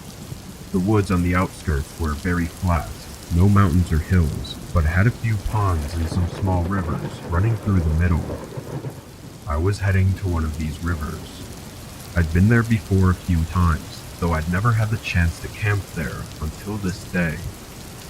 As I could recall from the previous times, I knew it was about a 3-hour walk, almost perfectly north. As I walked between the trees, it was very quiet, aside from birds and other animals rustling the leaves around me. There were no people or hikers, and I didn't plan to see anyone, because this was not even a trail, it was just open woods. But as I was just 45 minutes out from the river, I ran into someone. We were both walking toward each other, and it seemed like neither of us had noticed the other until we were just a few feet away, separated by only a couple trees. I know I had a confused and almost nervous look, finding it really unusual to run into someone off trail in the middle of these woods, but the man had the same look. I was about to break the silence and say hello, but after a second, his face shifted into a slight nervous smile and he turned to walk off to the side. I followed his lead and kept on walking as well, but I looked back once I got a little further away and saw the man was no longer walking, but almost running away. Not saying a word when running into each other gave me a somewhat unsettled feeling, but seeing him run off like that only made it even stranger. It was like the man did not want to be seen, or he didn't care about the almost impossible chance that we had run into each other. Whatever the case, I kept minding my own business and made my way to the river. This was no campsite or anything, so I just plopped my bag and tent down on the flattest area I could find. Then I got a fire going, since the sun was just about to set. I tossed in a bunch of random sticks and twigs that were around and made sure it would burn for a couple hours at least. I was hoping to stay up and wait until the stars came out so I could do some stargazing. Away from town, I can often get a good view of the Milky Way, which is a sight I never want to miss out on. Hours passed while I was sitting and waiting, until a distinct sound came through the quiet woods behind me. Footsteps, slow and careful ones. I turned and looked, not seeing much in the dark. As I gazed around though, the footsteps stopped, telling me that while I may not see them, they can see me. I reached down for my bag and picked up a heavy-duty flashlight, shining it at the trees. I could see decently far now, but as I moved it back and forth, I didn't see anyone. I felt my heart rate increasing a bit as the unsettling feeling came over me again. Anyone out there? I tried again. Hello? Not even the sound of another footstep. After a moment of contemplation, I started to walk toward where I'd heard the sound from. I thought maybe there was a chance I was mistaken, but I needed to be sure. I carefully stepped through the woods, keeping the flashlight steadily pointing ahead until I got to where I thought the sound was from. I moved the light to my left, looking behind each tree until the light suddenly revealed a large man. It was the one I'd run into only a few hours ago. He was no more than 20 feet away, but even with the light on him, he stood still. In an act of quick thinking, I tried to not react and continued to move my flashlight across the woods, hoping he would think that I somehow didn't see him. Then I began walking back to the tent, trying to act as unbothered as possible. I picked up my bag and looked around once more, before quickly leaving my tent and campfire behind and walking into the woods along the riverside. Once I felt I'd made enough distance, I sprinted as far as I could until I was without a doubt away from that man. I found a spot to rest at and sat there awake until sunrise. I don't think I was followed, as I was able to make it out without ever hearing or seeing that man again. I'm not sure why he was out there, or why he had shown up and hid by my campsite, but I never went back to retrieve my tent, in fear that I might find out.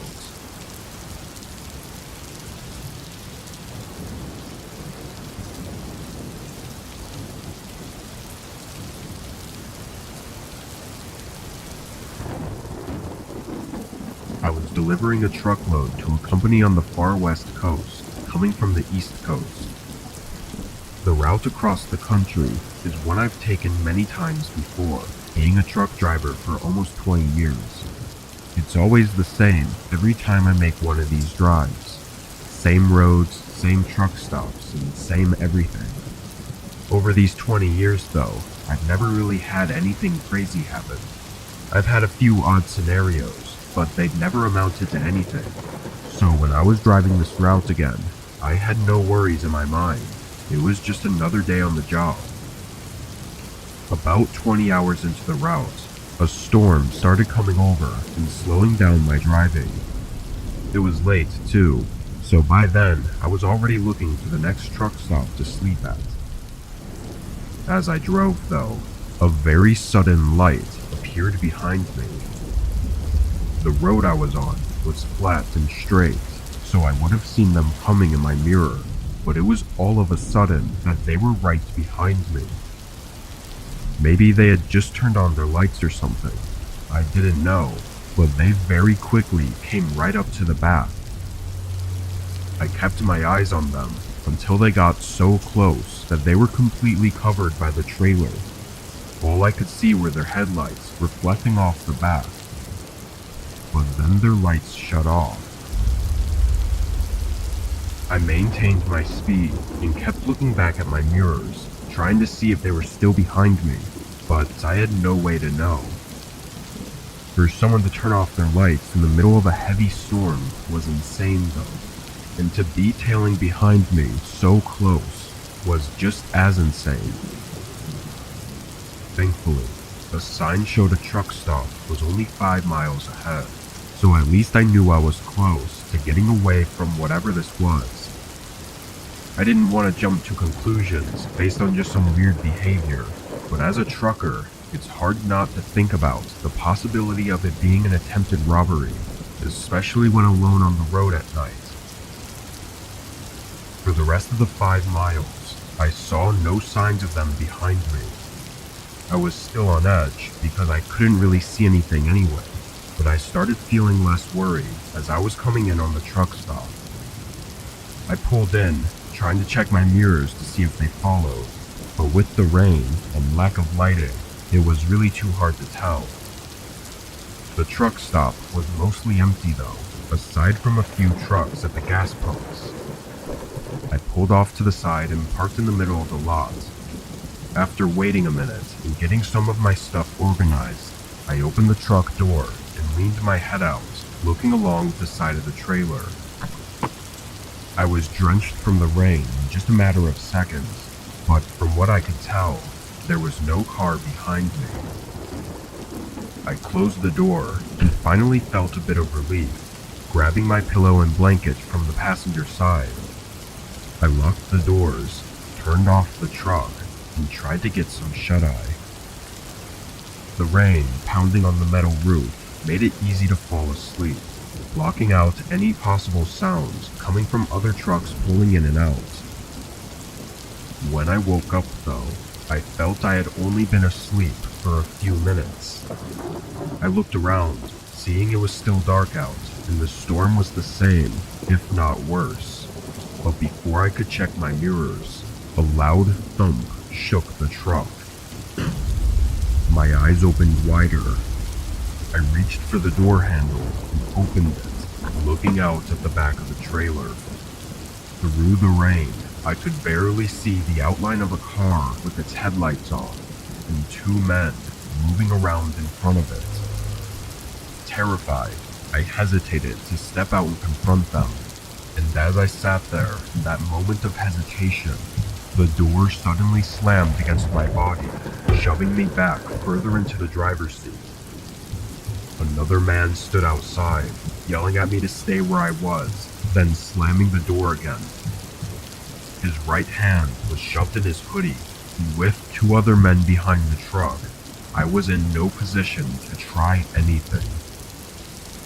I could feel the truck shake as I just sat in place with the guy outside my door watching my every move. He didn't even look away for a second. This went on for a few minutes, then they ran back to their car and drove off. I was still in shock, watching their car disappear onto the road. I called the police and put in a report, but no information ever came up on who the men were. All I know is that if I had been any less aware and had just tried to drive off at first sight of the men, I probably wouldn't have been able to make it out as safely as I did.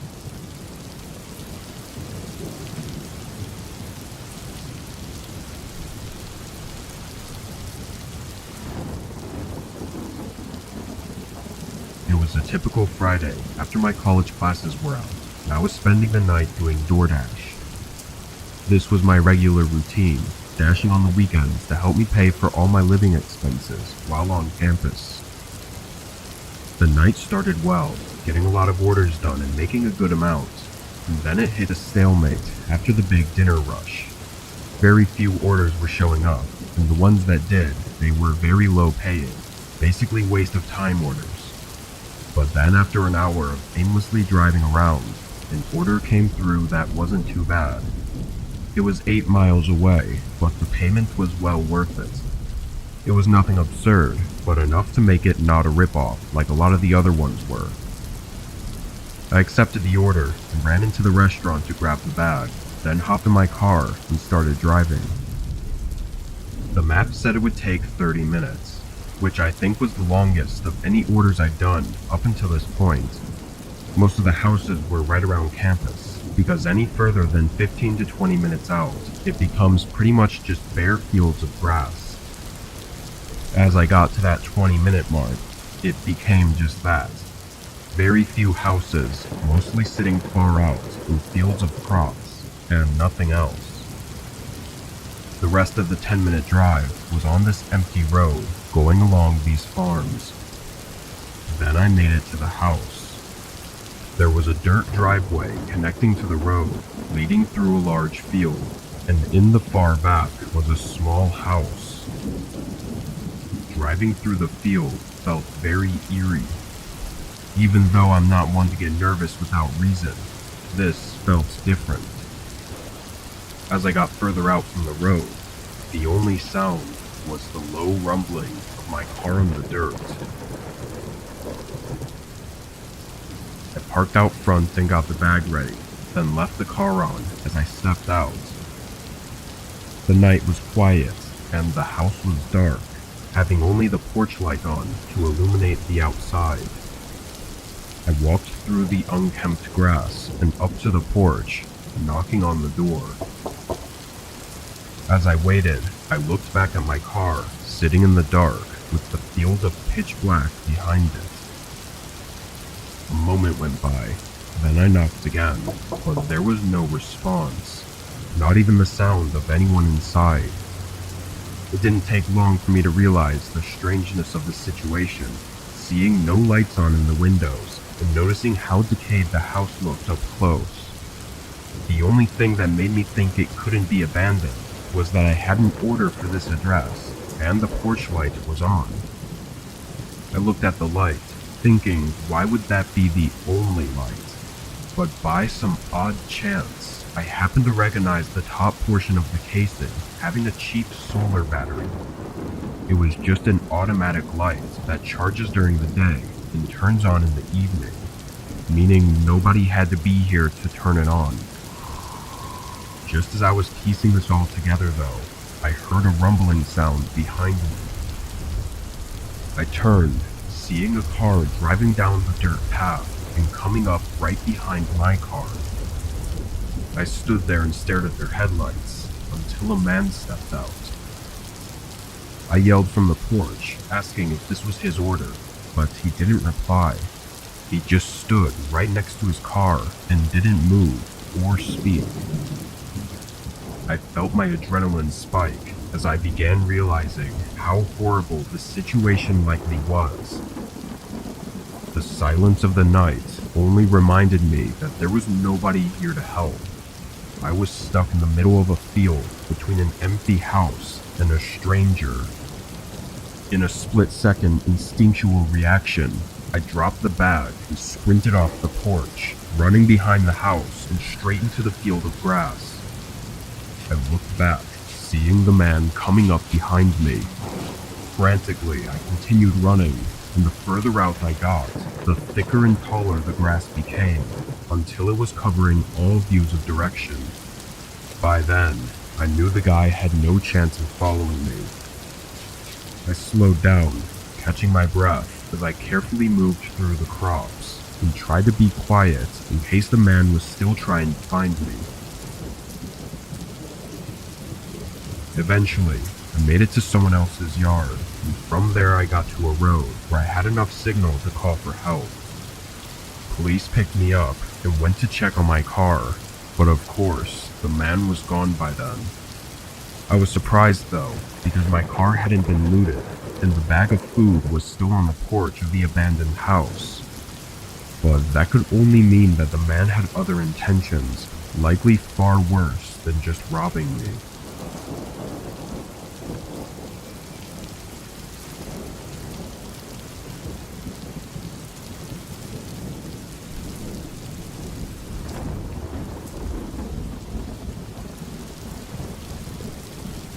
This happened when I was 18, making the road trip from my hometown to my new college. I had all my stuff shoved into the trunk and backseat of my cheap SUV.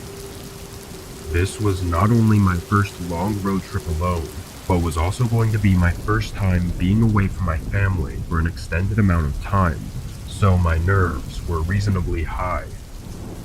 Anyway, the directions I was taking said it was 600 miles total, which I split into 2 days of driving. I was taking whatever route the maps had me take, and it estimated I'd make it to the hotel at 11 p.m. But with possible traffic, gas stops, and getting food, I knew I'd likely get there much later. By 7, the sun was fully gone, and most of the cars were gone too. Every once in a while, a car would pass by, and I'd see their headlights slowly fade out in front of me. But for most of the drive, it was just me. This actually made me really tired and bored.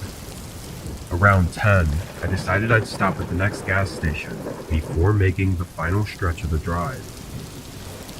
About 10 minutes later, I exited the road and entered a gas station. Being so far out, this wasn't a town or anything. It was literally just a gas station with a few pumps and a tiny convenience store. I didn't see any other cars on the road or in the lot, and not even any lights from any nearby houses or buildings in the distance. I pulled right up to a pump and got out to start topping off my tank, and as I looked around, I almost got jump scared by a guy walking up to me. In comparison to myself, he was much older, probably 50s if I had to guess, and he honestly looked homeless. But regardless, being approached out here wasn't something I was expecting, and his short smile didn't make me feel any more comfortable. Hi, do you need something? I said, hoping he wouldn't walk any closer. The man stopped a few feet from my car and looked around almost cautiously before responding. Take the exit back onto the highway. I looked at him confused, not sure if I was understanding him right. He pointed behind me at the exit I came from and repeated himself. Take the exit back onto the highway. After a second, I said okay, and the man walked off, but I was still really confused. The exit I came from that he wanted me to take again was a one-way road, so by his logic, he wanted me to drive on the wrong side of the road and do a U-turn back onto the highway. It just didn't make any sense. I looked out at the entrance road, the obvious one that I was supposed to take, as there were no signs of any construction or anything blocking it. It just looked like an empty ramp back onto the highway. As I put the pump back and got in my car, I glanced over at the man, who was now just sitting against the side of the convenience store. The more I thought about it though, the more crazy that man seemed, just to be sitting out here, saying nonsense. I thought maybe this was some kind of trap or something, so I went with my instinct and drove out of the lot and toward the entrance to the highway. As I merged onto it though, I realized pretty much all the streetlights were out. I slowed down, thinking maybe this was a construction zone or something. I kept my eyes focused on the road directly ahead, making sure to be cautious of anything. But while I made my way through the unlit road, I saw only a brief outline of a figure to my left before a pickup truck came out of nowhere and stopped right in front of my car. Every door opened as 4 men jumped out of the truck and started running up to my car, holding weapons of all kinds. Metal bats, machetes, knives, and not even anything covering their faces. They just had this emotionless gaze, like they felt nothing of what they were doing. I quickly started backing up as they got just a few feet away from my windows, and once I got far enough back, I suddenly saw the outline of dozens of people coming out of the shadows off the side of the road.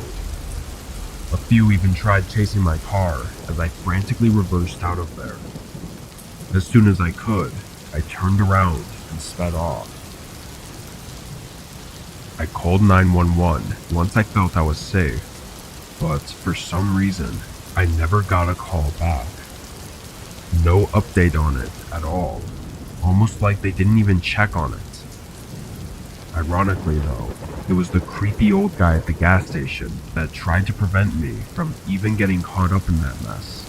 Or at least that was what I assumed he was doing.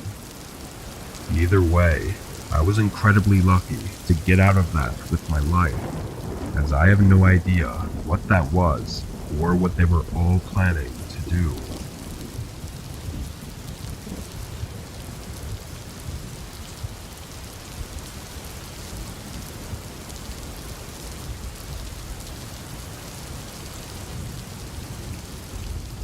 This was only a few months ago. I was spending the weekend cozying up inside, as it was the end of winter, and these were the last few days of cold before it was supposed to start heating up. This night, it was rainy and cold, so I had nothing better to do than watch some movies and relax. But it was sometime not too long after dinner that there was a knock at the door. I got up and walked over, but looking out the peephole, I didn't recognize the man. He was wearing some brown jacket and a beanie, and he was holding a snow shovel. Seeing as there wasn't any snow on the ground, I didn't understand what he was here for. I cracked the door just an inch and asked what he wanted. It took all but 5 seconds of listening to him to know he was up to no good. He stumbled over his words and was trying to tell me a whole story about how he was just a friendly guy looking for any jobs to do in my yard. Something felt off about it and unnatural, so I said no thanks and started shutting the door, but the guy quickly put his hand on it. For a second, he just stared at me, keeping the door open, before he let go. I shut and locked it, and after processing what happened, I looked back out the window. He walked down to the sidewalk and disappeared in the rainy fog. I watched for another minute to make sure he'd actually left for good, then I went back to my movie. The guy was definitely sketchy, but I didn't think he would come back or anything. It would probably just go on to the next house. The rain had picked up over the next hour. I was still in the living room and had started another movie, although I knew I was probably too tired to finish it. My eyes were drifting in and out, but randomly, there was a thump above me that shook me awake. It was just one thump. It was kind of hard to tell how loud it actually was with the rain outside. But what was odd about it was that it was definitely from above me. I got up and walked upstairs, looking for anything fallen over, or even a leak in the ceiling that might have made the house settle a bit. However, I found nothing. It could have been one of the gutters clicking out of place from the heavy rain, or really anything else, so I ignored it. I went back downstairs, and being more awake now, I decided to finish the rest of the movie. By the time I'd finished it and was ready to go to bed, it was nearly 12 a.m. I shut off the TV and went around turning off all the lights downstairs. But as I was walking upstairs to go to bed, I could very quickly feel the temperature drop as I got closer to the top of the steps. Maybe I was too tired to give it much thought, but when I got upstairs and started closing each of the doors that I'd opened earlier, I noticed something from the corner of one of the rooms. The window was cracked open. I must have stared at it for a whole 10 seconds, thinking how impossible that was, and just being extremely confused. I walked over and looked at it closer. It was one of the windows that had a small roof overhang under it, and before I closed it, I barely could see an imprint on the windowsill of what looked like a shoe. I could feel the blood rush from my face as I turned around and just listened for a moment. The low creaking of the house, combined with the rain speckling the roof, only made me more unnerved, knowing someone was in my house right now. I began slowly walking, as quietly as I could, back into the hallway. All the other doors were still open, making me feel like someone's eyes could be watching me right now, through one of the doorways. I was able to make it downstairs though. From there, I got my phone and hid in the garage, calling 911. It took 5 minutes for the first officer to arrive. I heard nothing but the rain during that time. Once I let the officer in, I waited on my porch as he searched the home. About 2 minutes later, I heard him call out upstairs, and then he came down, holding a guy in handcuffs. I quickly recognized him as the man who showed up on my doorstep earlier in the night, and he had a terrible look of anger as he passed by me and was thrown in the car. Putting all the pieces together, the guy had climbed up onto my roof, which was likely the cause of the thump I heard hours ago. Then he got in through the second-story window, which I never had thought to even lock. Most disturbing, though, is that the officer said he was hiding in the master bedroom, which I was literally 30 seconds from entering, and maybe even falling asleep, without any idea he was in there.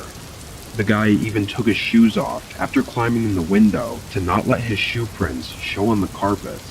So the fact that I saw the tiny imprint on the windowsill is a miracle. With him going directly to my bedroom, his intentions were clearly malicious, and thankfully the judge agreed. It's only been a few months since, but I still have sleepless nights where I can't help but feel like someone is hiding inside my home in the middle of the night.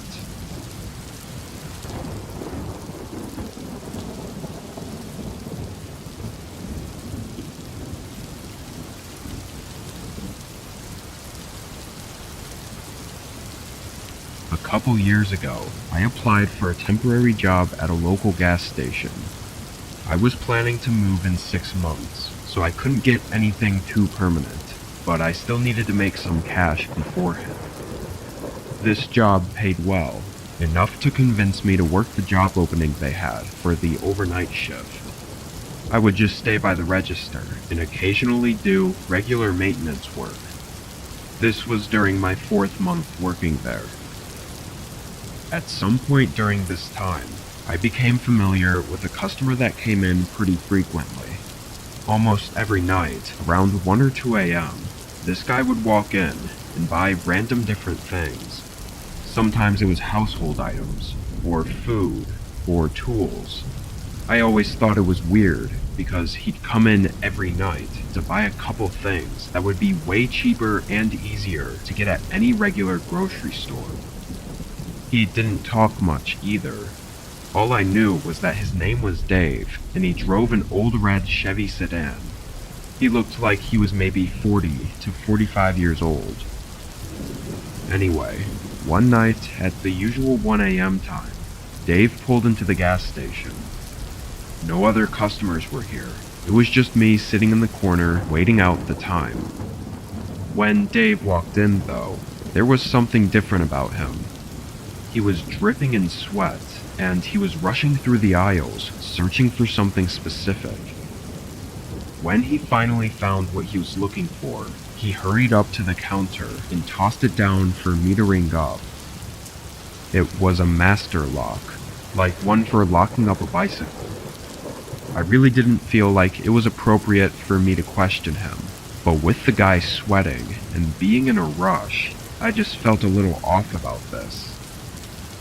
"It's good to see you again, Dave. You just get a new bike?" I asked in a friendly manner, hoping it would come off as just casual conversation. He didn't even look at me. Instead, he fumbled around for his wallet and started yanking out cash in a hurry. I left it at that and just rang him up, then watched him rush into his car and pull away. Something was definitely weird, but hey, maybe he just got a new bicycle and had been riding it around for a couple hours and needed to get back to wherever he parked it so he could lock it up before it was stolen. Maybe that's a stretch, but it was the best I could come up with. The rest of the night passed by, and so did several more days. I didn't see him for almost a whole week, which was odd, considering he usually came in every night. It wasn't until my Wednesday shift that I saw him again. It was drizzling outside, so the first several hours went by really slow. I was leaning back in my chair and looking out the window at the rain coming down when his red car pulled into the parking lot. As soon as he parked, he got out and rushed inside.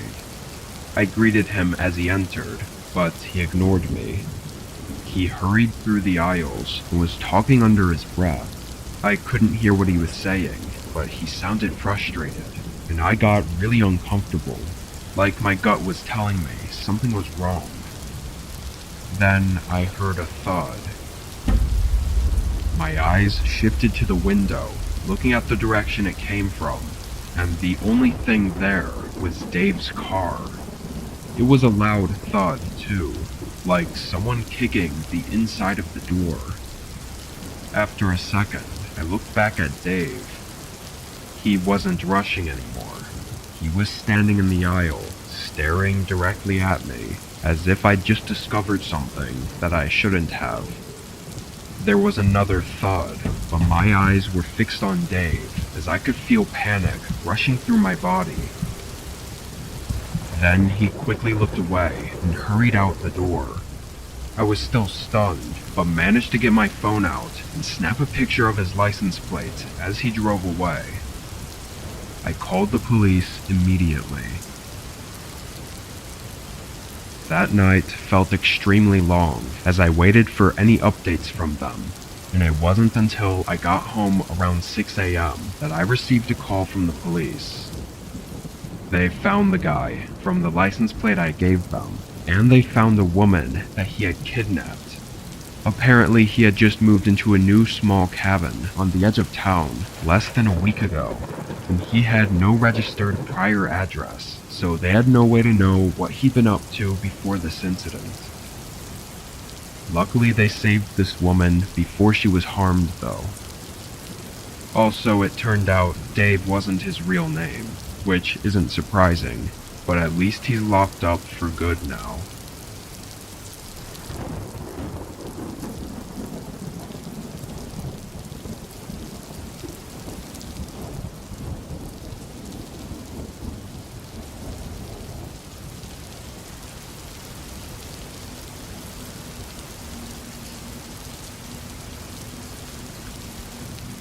I was 14 when this happened, and this was over spring break.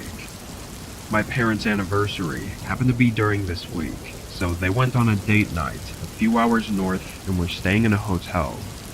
Having the house to myself for once, I invited one of my friends, Justin, to stay the night. He brought a ton of snacks and sodas, which we set up on the table in the basement and fired up the PlayStation. We had the speakers up pretty loud and were gaming down there for 3 hours straight. Eventually though, Justin went upstairs to get a glass of water, and when he came back down, he looked worried. I asked what was up, and he said there was someone outside the house. By the kitchen, we had a large sliding glass door, and I guess he saw a person standing in our backyard. I thought he was trying to play a joke on me, but he was serious. We both went back upstairs and into the kitchen, and at first look, it didn't look like anyone was in the backyard. But then we noticed that there were some smudges on the outside of the door that looked like someone might have been leaning on the glass and looking inside. That's obviously really creepy, so I shut the blinds and we did a quick perimeter check around the other windows. We didn't see anything else, so we figured we were all good. Again, we were both just kids and didn't really know how to handle something like this. After a couple minutes, we went back downstairs and continued where we left off. Another couple hours went by, and it had to be well into the night, like 2 or 3 a.m. Justin was getting tired, so we wrapped up our last match and turned off the PlayStation. The basement had 2 small couches, so we each took one and laid out some blankets, then turned off the lights and called it a night. For some reason, I had trouble falling asleep. Like I would fall asleep for a few minutes and then wake right back up, over and over. I don't know why, possibly from too much caffeine, but it went on for a really long time. It felt like over an hour. But then, one of these times that I woke up, something was different. I opened my eyes. It was pitch black in the whole basement, but there was a tiny streak of light across the other end of the room. I sat up a bit and could tell it was coming from the door above the staircase. I looked over at the other couch, and Justin was still there, sound asleep. Did he get up at some point to get more water? There's no way I wouldn't have noticed. I got up, feeling too uneasy to sleep without making sure this was nothing. I went over to the bottom of the stairs and looked up. The door was cracked open, but not enough to see through. I went to the top and opened it further. The hallway light was on, and so was the kitchen light. It was about then that I remembered about that man that Justin said was standing outside the house, and I walked over to the kitchen to look out the back door. The backyard was empty, and nobody was out there from what I could see. As I was about to look away though, something moved across the reflection on the glass door. I spun around, looking behind me and staring down the hall. Whatever I just saw had quickly moved across the other end of the hallway. I didn't know what to do. I just stood for a second before sprinting back into the basement. I woke up Justin, and after a quick explanation, he was just as terrified as I was. We hid in one of the closets down there and called the police, and while we were waiting, we could hear someone moving around upstairs. It was like they were running around the house, looking for something. It got quiet after a few minutes though, and when police showed up, the person was gone. They found that the small bolt that locked the back door was snapped off, so that's how they got in. Other than that, we don't know anything. For several years after this incident though, every few months we would find those same smudges on the back door of someone clearly looking inside. It wasn't until we finally got a security camera that they left us alone, at least as far as we can tell. It's been over a year since we've seen any signs of them. What they wanted is still unknown.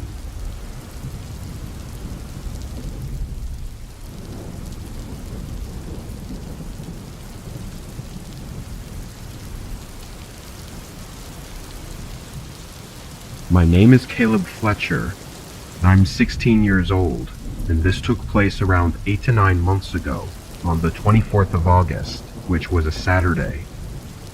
School had been going on for about 2 weeks, so to de-stress a little, I decided to see if my friends, who I'll call Griffin and Broly, wanted to hop on Fortnite. My mom and sister were out shopping, my dad was working, and I was bored. It was around 8 p.m. when we finally got on to play, because I had decided to make pizza rolls beforehand and ended up burning the batch. After a few rounds, I could tell my friends were getting tired of losing, so they got off after only an hour. I planned on just lying down with my phone and going to bed. That was until I heard my 2 dogs barking outside. It's not unusual for them to bark, given how people typically walk on the side of the road, but I still looked anyway, just to make sure.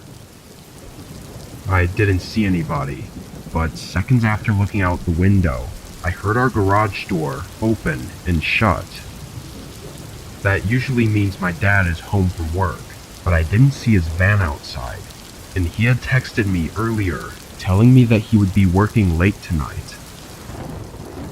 I decided to walk downstairs into the dining room and look out the window to get a better view. From there, I could see that our driveway was empty. There wasn't a person or vehicle in sight.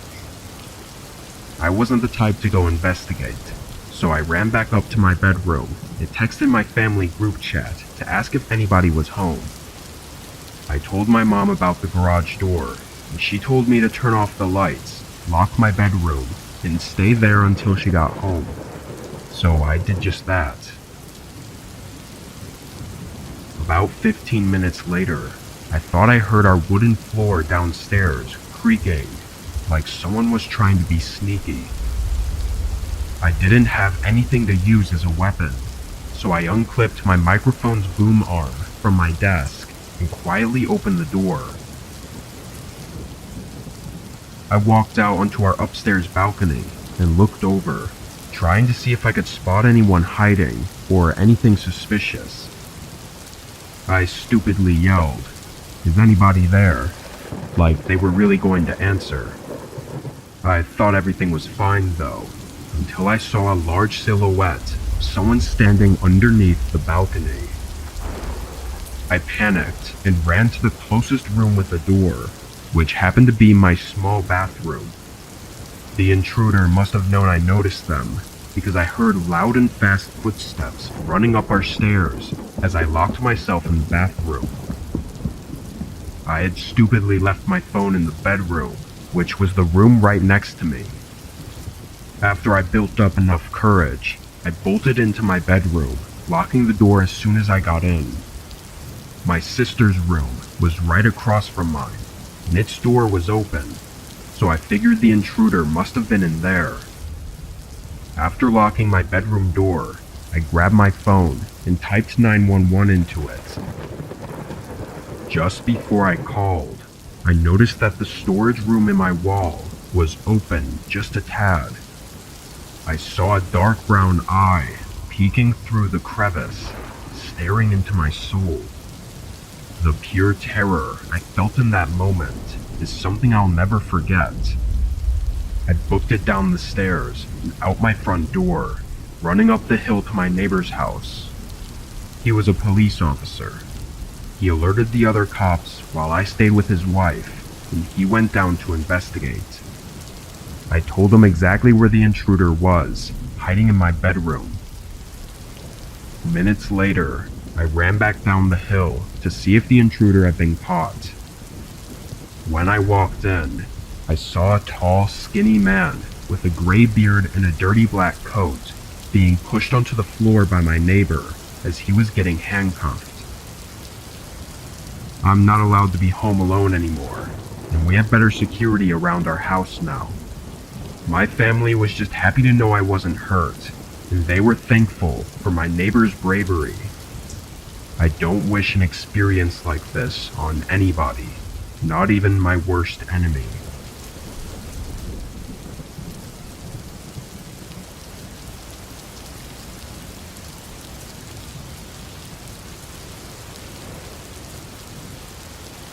I'm a manager at a mid-sized grocery store. I do 10-hour shifts and work mostly overnights. At the time, our store was having some staff issues that made pretty much every department understaffed and overworked, and overnight stocking was no exception. I had one guy that would help me 5 nights a week, but that was it, other than me. This was on his day off, so it was only me working.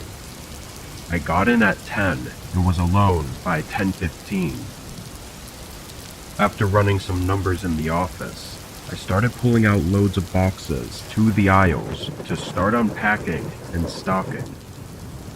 Even though I had no help this night, I still had to get everything done, so I was working hard and as quickly as I could. I didn't even stop for a break or anything. But suddenly a tapping sound echoed through the store.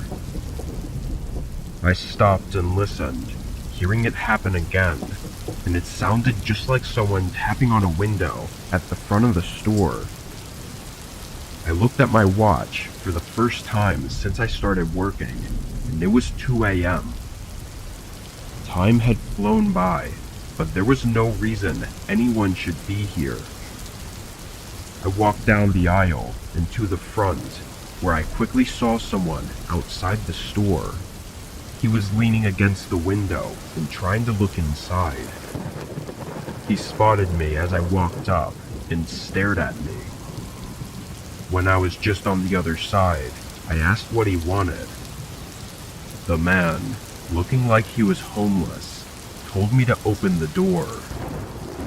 He had a straight face, no smile or anything. I said we were closed and he couldn't be here, then turned to walk away, but the man immediately banged on the window, not tapping like he was before. This was now harsh banging. I looked back at him, and he was clearly enraged, with his fist against the glass. Thinking this guy was crazy, I told him I'd call the cops if he doesn't leave, then started pulling my phone out to show I was serious, and only then did he step away from the window. He still had that angry look as he walked away and into the parking lot. Seeing him leave, I put my phone away and got back to work. We get a lot of crazy customers around here, so I didn't think on it too much. And again, I had to focus on getting my work done. I was only able to get a small cart of boxes stuffed, so it was maybe 15 minutes later when a sudden sound echoed through the store. It sounded like something metal snapping or scraping. I quickly dropped what I was doing and ran up to the front. Nobody was at the windows, so I went up to the entrance door. It was one of those revolving glass doors, which uses a bolt lock on the top to keep it from opening when we close the store for the night. Right away, I saw that bolt was missing, like not even just unlocked. The entire bolt was gone. I pressed my hand on the door and it glided around, completely allowing anyone to get in. I could feel my face turn white as I realized what this meant, and I knew I needed to call the police immediately. I turned around to go to the front office, but was instantly looking into the face of that guy from before. He was only a few feet from me, still having an enraged stare. I didn't hesitate to run out the revolving door, hearing the guy follow close behind me. As I ran out into the parking lot, an old van came speeding up to the front. It nearly hit me, but I just kept running until I got to my car. When I rushed in, I noticed the guy wasn't chasing me anymore, and the van was now speeding out of the parking lot. I called the cops and spent the next couple hours explaining what happened. It wasn't until the next day that we got security footage of the man breaking inside, but it wasn't the best image quality. We can say almost for sure that they were trying to get me into their van, but we have no way to know why. I'm sure if I'd not been as quick though, I probably wouldn't have ever been seen again.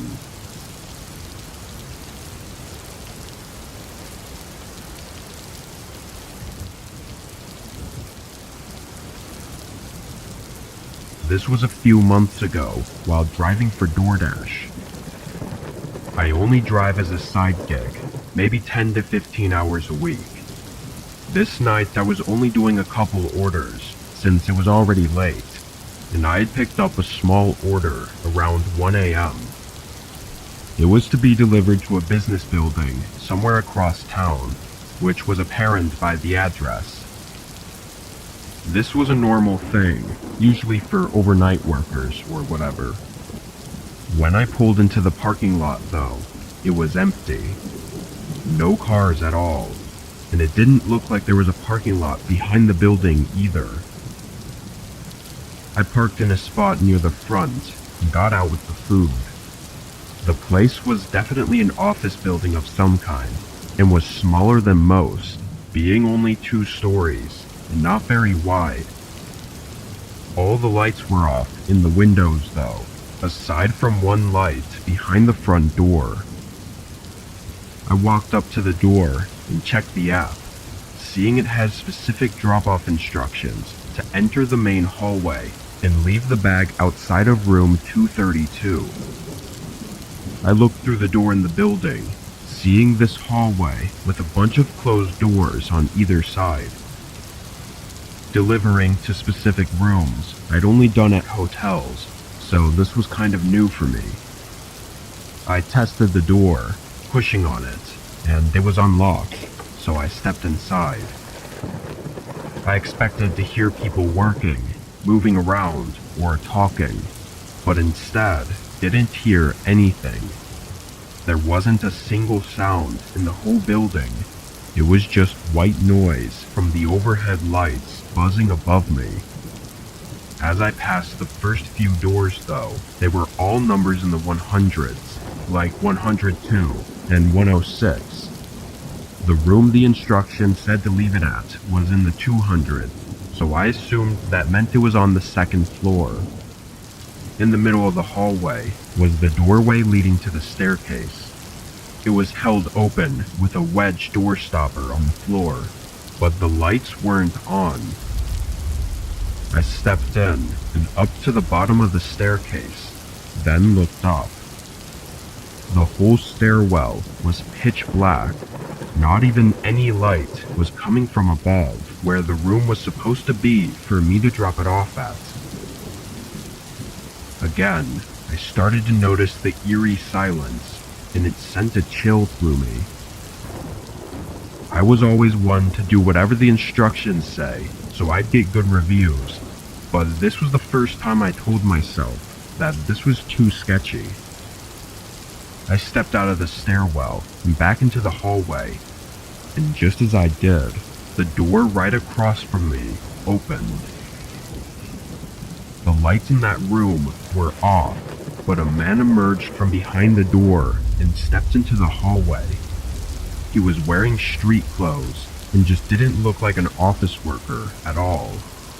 But he stood in front of me and pointed past me at the stairwell. 232 is up there. I nodded, but didn't move, and neither did he. He just looked me in the eyes with a look like he was suppressing his anger. After an intense few seconds, I dropped the bag on the ground and started quickly walking to the exit. The man didn't follow me, but I heard his footsteps go into the stairwell and up the stairs as I left the building. I got in my car and left. I didn't know what that was, or if I was maybe overreacting about it, so I didn't call the police. The following day, though, the police actually called me. Apparently the office reported a break-in, and in the CCTV footage, they saw my car and license plate, tracking it back to me. They also had footage of the break-in, and so they called me in to question me about any information I might have. I didn't have much to give, but it turned out there were actually 3 people that broke inside. One was downstairs, who I saw, but the other 2 were shown on the cameras to be hiding at the top of the stairs, seemingly waiting for me to go up. Disturbingly, several other delivery orders were made to that same office that night. All of the other drivers were smarter than I was, though, leaving the orders outside by the front door. What would have taken place in that office had any of us gone up to the second floor is unknown, but hopefully police can find the 3 men before anyone falls victim to it.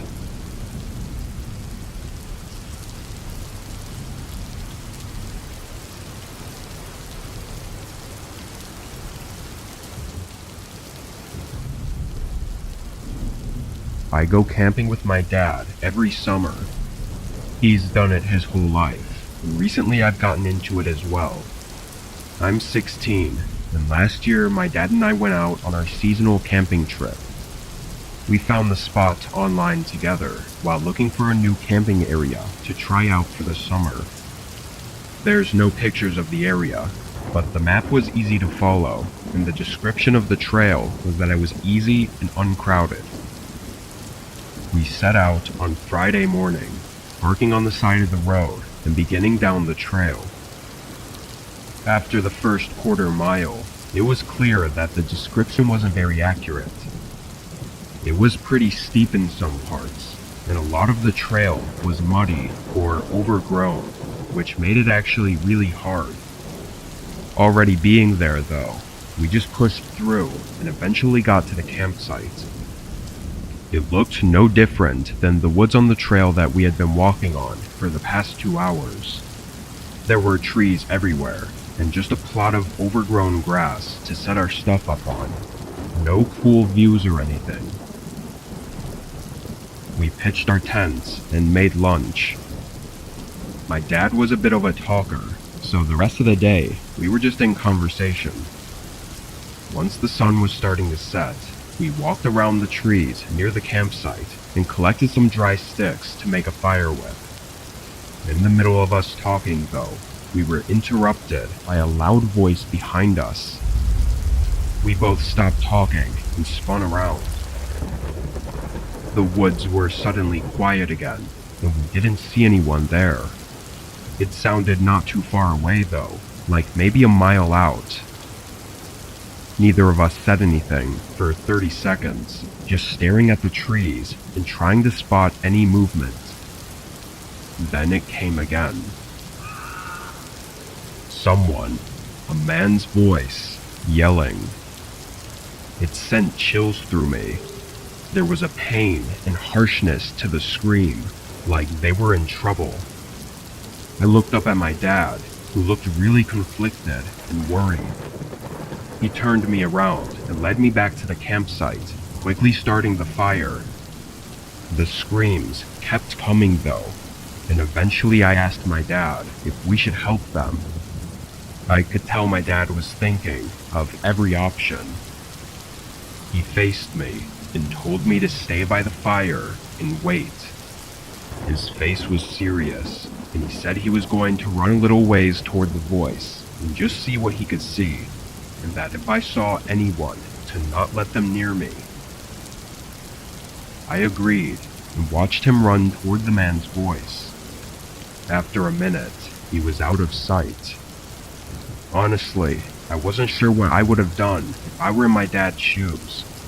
Leaving someone in need of serious help would make me feel horrible, but we were also in the middle of the woods, so if something happens, well, I don't know. After 10 minutes, I started to get a little worried.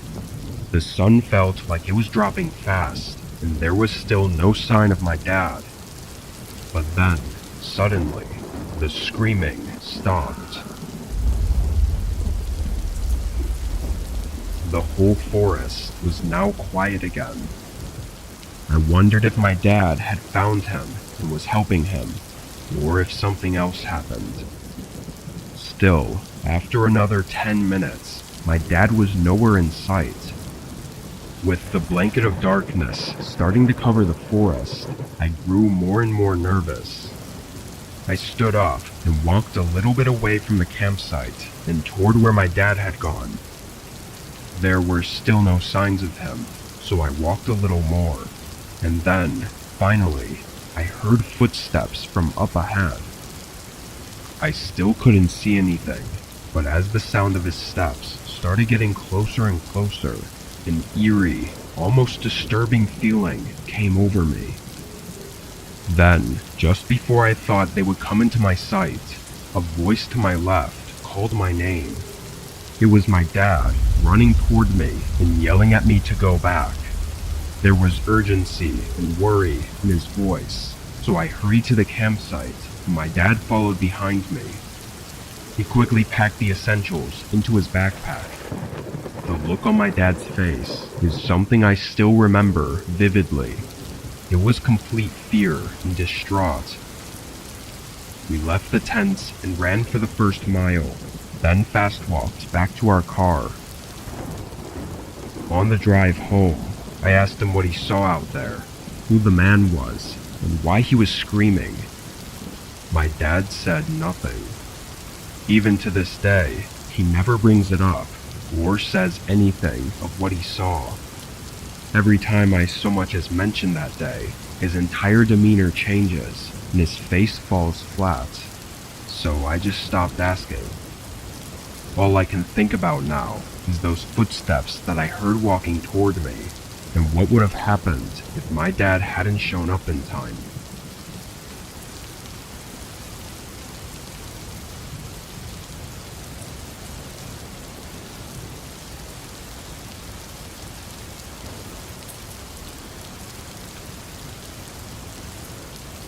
I was out camping in a familiar part of the forest near my city.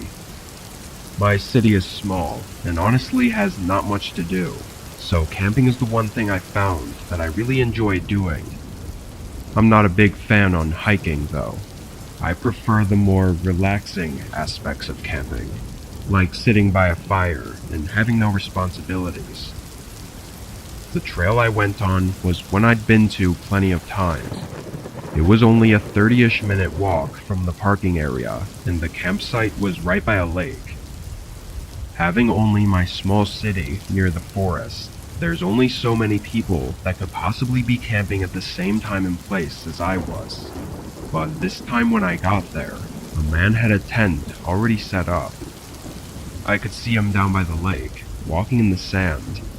He looked like he was in his 40s. He had some generic swimming shorts on and a stained white t-shirt. I walked a little further from where his tent was, then set up mine. I then collected some large stones from nearby and placed them in a ring, prepping for the campfire I was going to have later. As I did, I noticed the man looking at me. Not just like a glance though. He was standing down by the lake, with his body turned completely toward me, and was watching me. I tried to ignore it, but every time I looked back, he was in that same spot, and still staring at me. It got really creepy, so I ended up waving at him to see if he was maybe wanting to say hi or something. But after I waved, he turned around and continued walking along the lake. Whatever that was, I didn't like it. It gave me an uncomfortable feeling about that guy, so I tried to keep an eye on him. For a while, nothing else really happened, but after 20 minutes, he walked away from the lake and into the forest behind his tent. I thought there might have been a trail back there, or he could have just been walking around, but whatever the case, I was just glad he was gone for now. I put my chair down by the lake and relaxed. I was down there for an hour or so before picking my chair back up and moving it back to my tent. The sun was setting, so I lit up my campfire. As I sat there and looked around at the forest, I suddenly spotted something. Far out, there was a shape next to one of the trees. I squinted, trying to get a clearer view. All I could make out was what looked like a white shirt. It was that guy again, and he was just standing far behind my campsite and staring in my direction. Now this was getting really creepy. How long was he watching me for? I moved my chair to the other side of the campfire so that I was now facing him, just so I didn't lose sight of him. He stayed there for a good 30 or 40 minutes, watching me from far out in the forest, before it started to get dark out. The shadows everywhere started making it hard to see him anymore, and after a while, I couldn't even make out his shape. I could only look in the general direction he was in. Yet with my campfire lighting up my sight, I knew he could still see me. Knowing he was still out there staring at me, yet not being able to see anything, I started getting really anxious. I mean, what the hell was this guy doing? He had a tent here, like he was camping, but in the hours that I'd been here, I never once saw him go to it. With everything getting to my head, I debated packing up and leaving, but at this point, I was worried the guy would follow me out. So, I sat there and tended the fire, making sure it didn't go out, and I just waited. Several long, tiring hours passed, and I didn't see anything. He never came back to his tent, or came close enough for me to see him. When the sun started coming up, I looked all around and saw no signs of him. I packed up my gear and booked it back to my car. It's hard to know that guy's intentions. If I hadn't stayed awake and been cautious of him from the start, who knows where I'd be right now.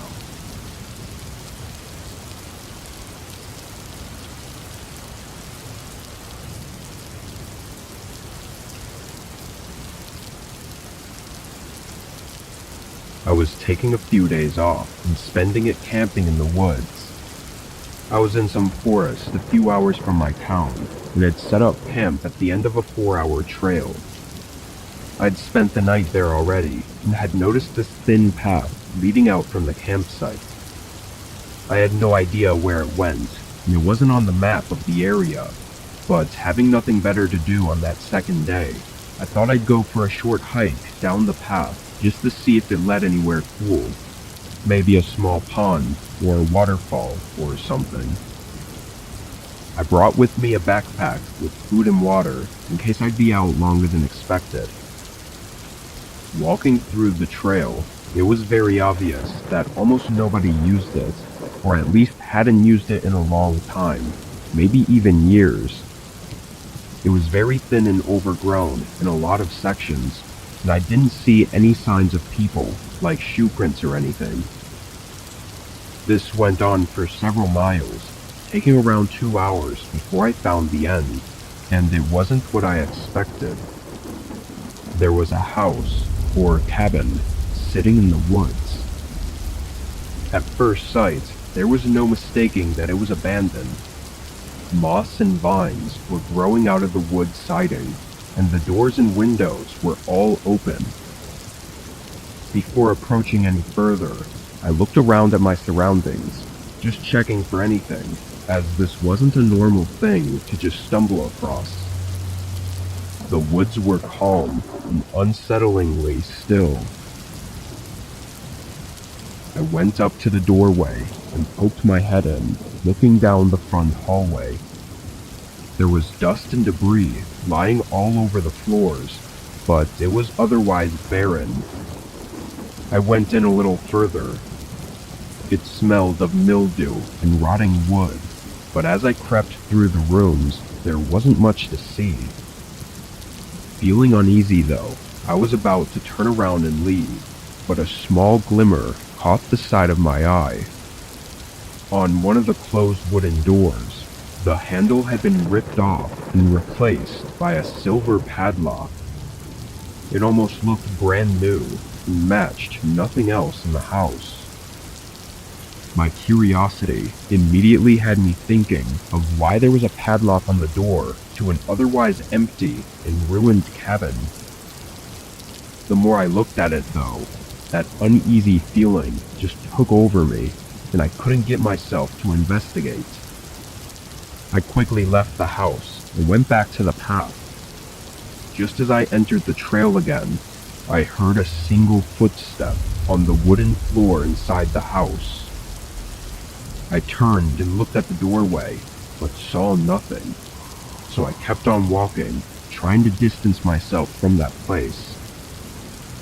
As I walked back though, for the whole 2 hours, I kept hearing footsteps in the distance, like someone was following me.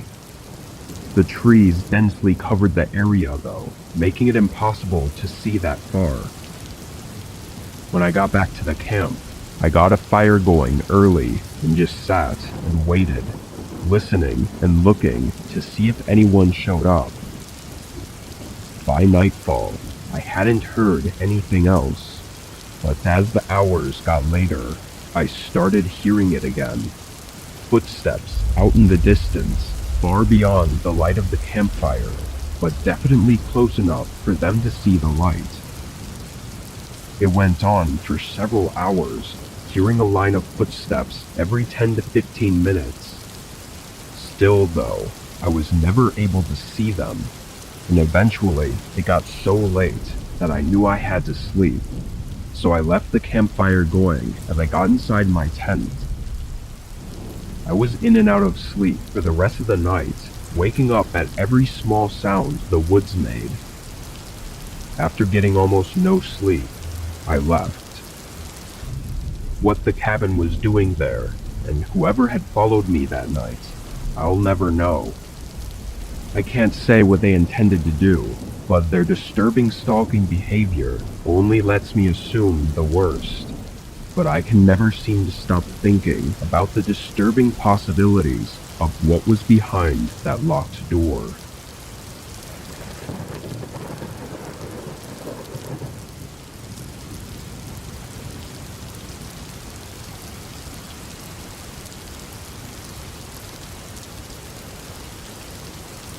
There's an abandoned hotel in my town that's been vacant for decades. It had been bought out several times before, but every time they ended up going bankrupt after just a few years. Our town is small and kind of old-fashioned, so there's really no reason for anyone to visit unless they have family here, which means that there's really no reason to even have a hotel as big as this one was. It was at least 6 stories, and was probably the largest building in our town. Anyway, when I was 23, I just casually decided to check it out. I felt like there was nothing actually dangerous or scary about it. It was just an empty abandoned building that would be cool to walk around and look at.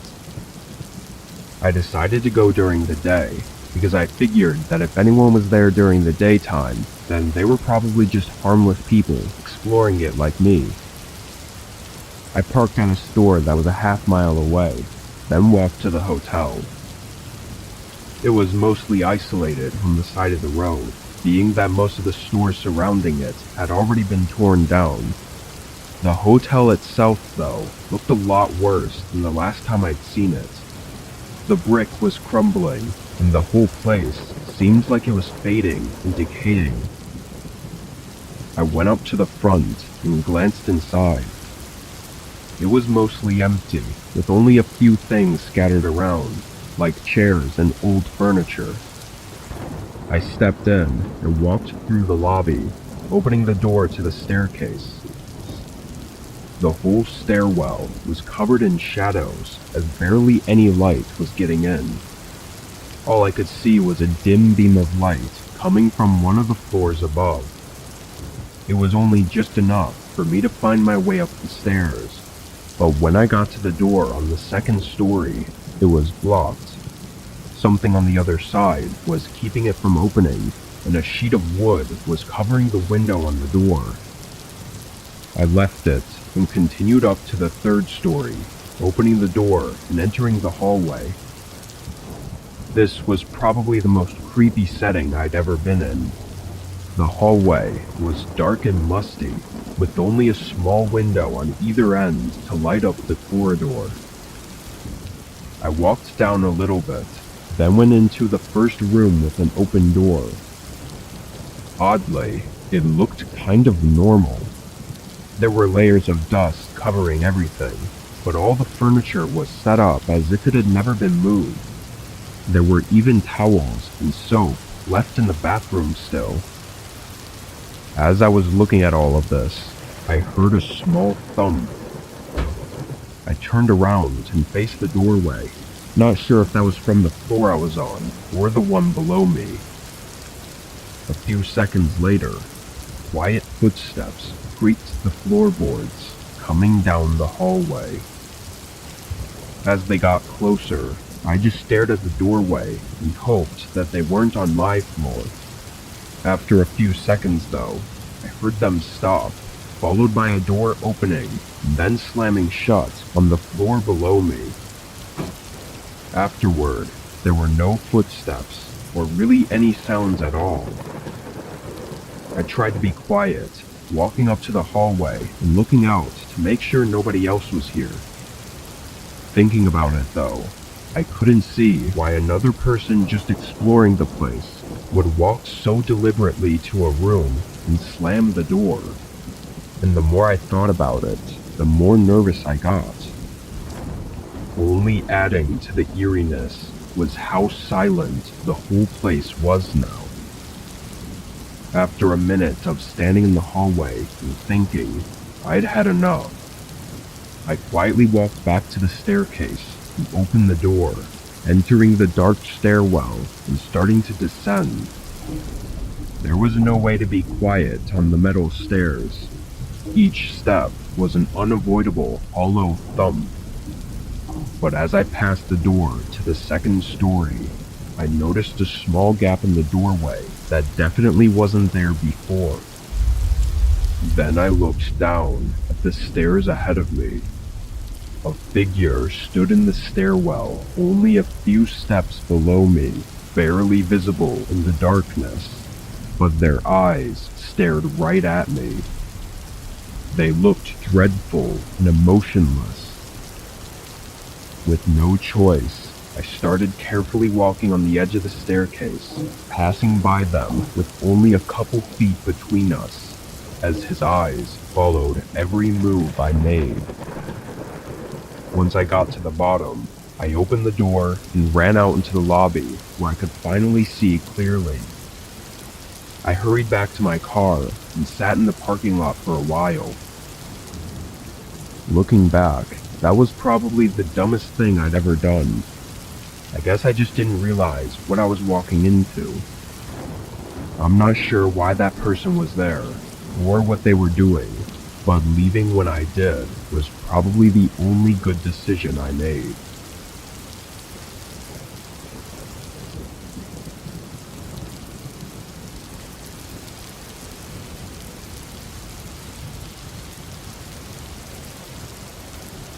I was driving back from my friend's place in Wisconsin. I live right outside of Chicago, which is about a 6-hour drive, so I decided to do it all in one go. However, I didn't anticipate leaving so late.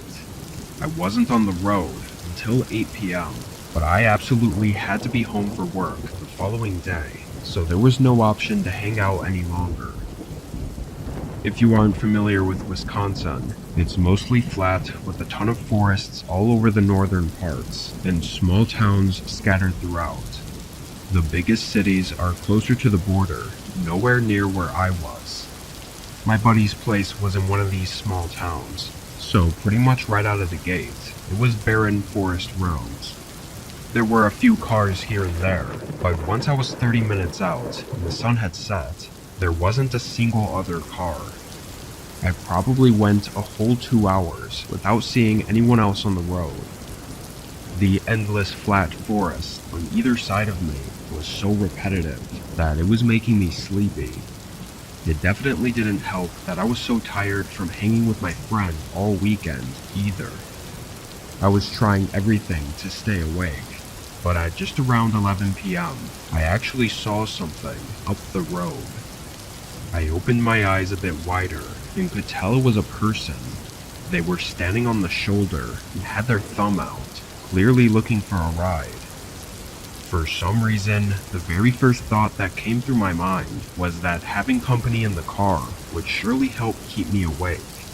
I almost instinctively began slowing down, and as I got closer, they started walking down the shoulder toward my car. I rolled the window down and pulled up next to them. "Hey, I just need a ride into the next town, if you've got a spare seat for me." It was really dark out, and I couldn't see much of him, but he sounded tired. I let him into the back seat. It wasn't until I started pulling away that the thought even popped into my head about why he was out here. I mean, the middle of the woods in the middle of the night was kind of a weird place to be.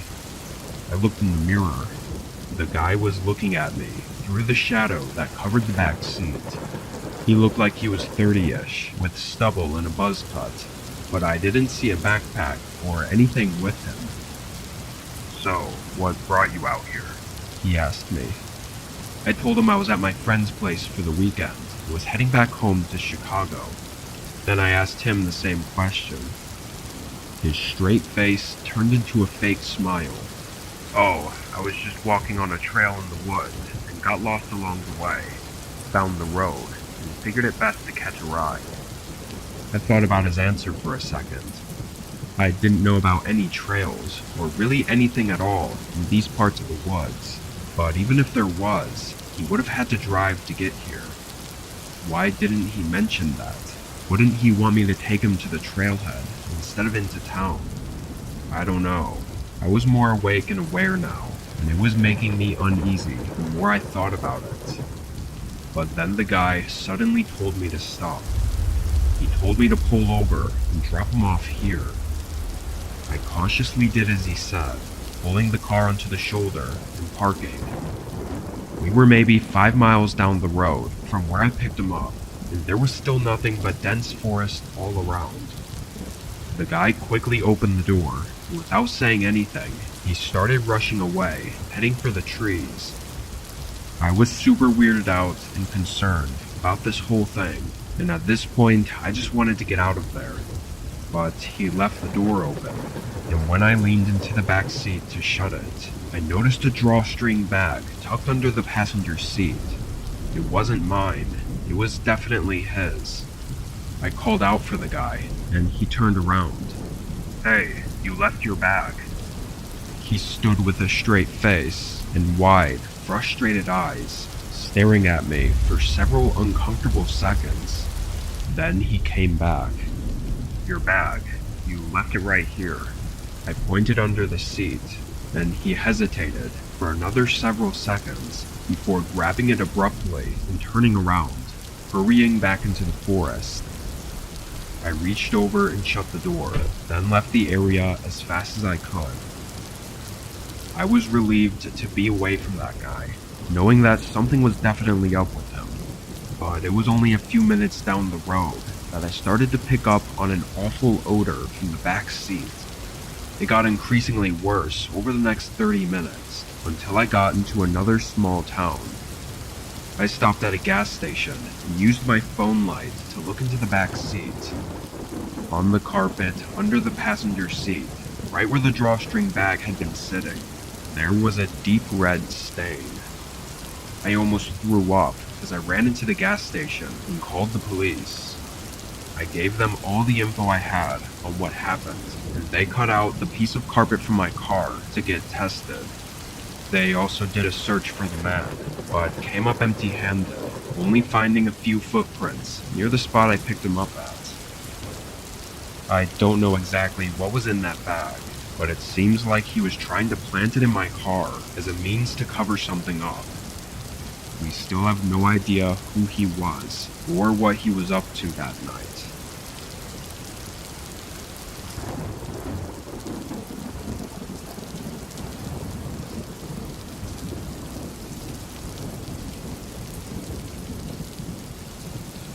I was working a quick DoorDash shift on a Monday night. I got out of my day job at 7 and decided to make a few deliveries. It was a pretty regular, quiet night, with nothing much to note. I delivered about 7 or 8 orders before I took my last one for the night. I drove it down to the house and dropped it off, then started heading back into town where my apartment was. It was around 10 o'clock now, and after that delivery, I was about 20 minutes out in the farmland that surrounds our town. A couple minutes into my drive back, I saw a figure standing in the middle of the road.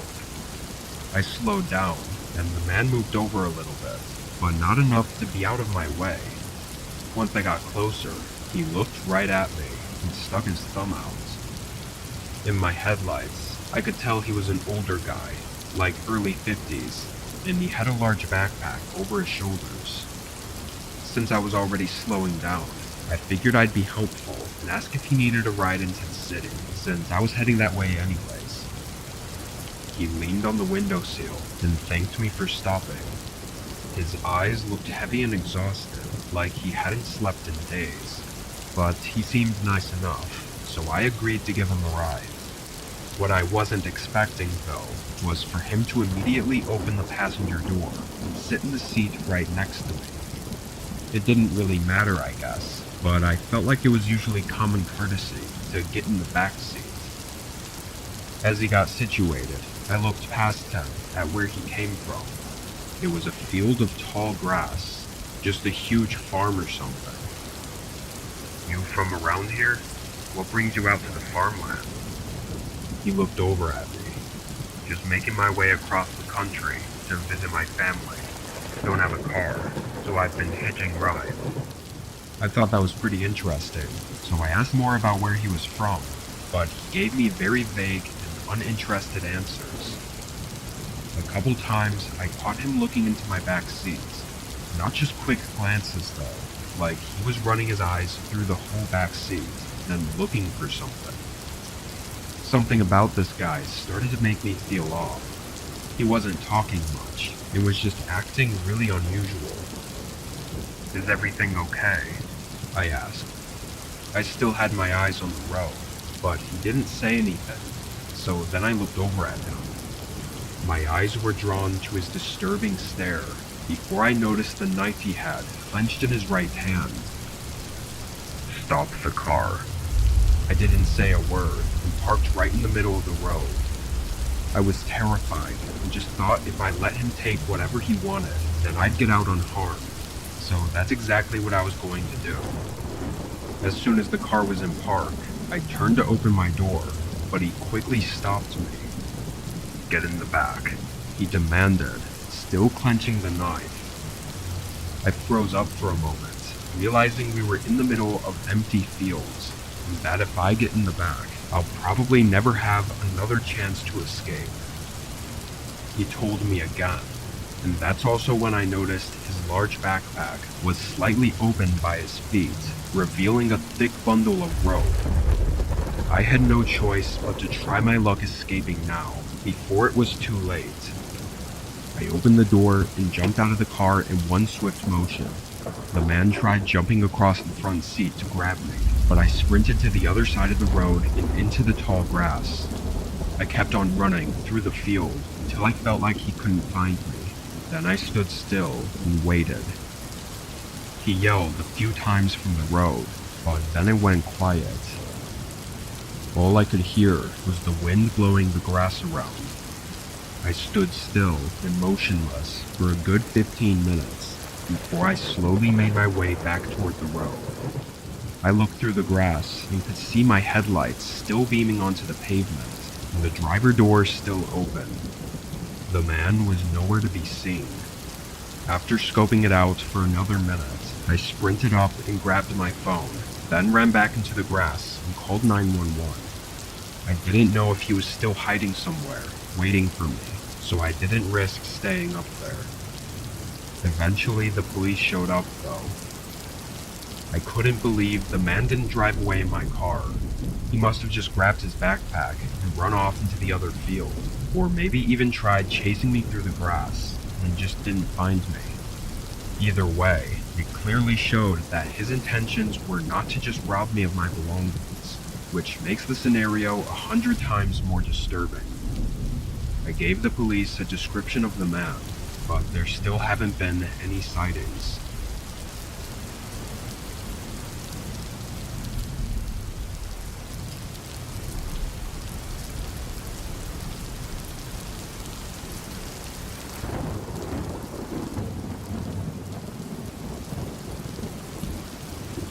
This was in 2016. My parents had just moved to the West Coast, and I was on my way driving there to visit them. A lot of the way there is pretty empty, with only a few gas stations spread out down the long highway. At some point during my second night of driving, my check engine light came on in my car. I wasn't exactly surprised, because my car was old, not very reliable, but I wasn't really a car person either, and I had no clue what could be going on with it. I looked up where the next gas station was. It was another 30 miles away, but I really had no choice but to make it there. However, my car decided to make the choice for me instead though, as the engine suddenly cut out, leaving me coasting along the side of the road until I eventually stopped. I tried everything I could to get it working again.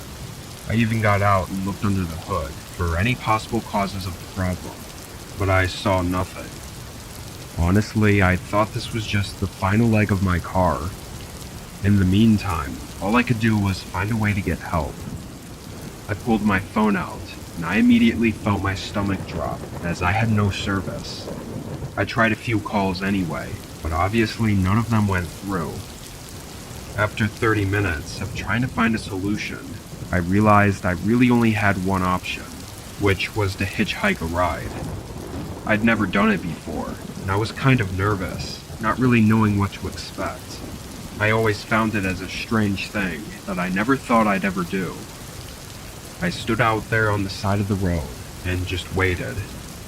Every 15 or so minutes, a single car would pass by, but none of them stopped for me. This went on for hours. It was probably 2 or 3 a.m. before I saw the headlights of another car coming down the road. I stuck my thumb out, assuming it would pass by like all the rest, but to my surprise, they started pulling over. It was a black pickup truck, and I couldn't really see the driver until I walked around to the side of their car. He was a very skinny man with a long, thin face, and matched with his long black hair, it was a little unsettling. "Need a lift?" he said happily, with a big grin. Something really put me off about this guy, but honestly, I was tired, and this might be my only opportunity to get a ride, so I didn't pass it up. I hopped in the back seat.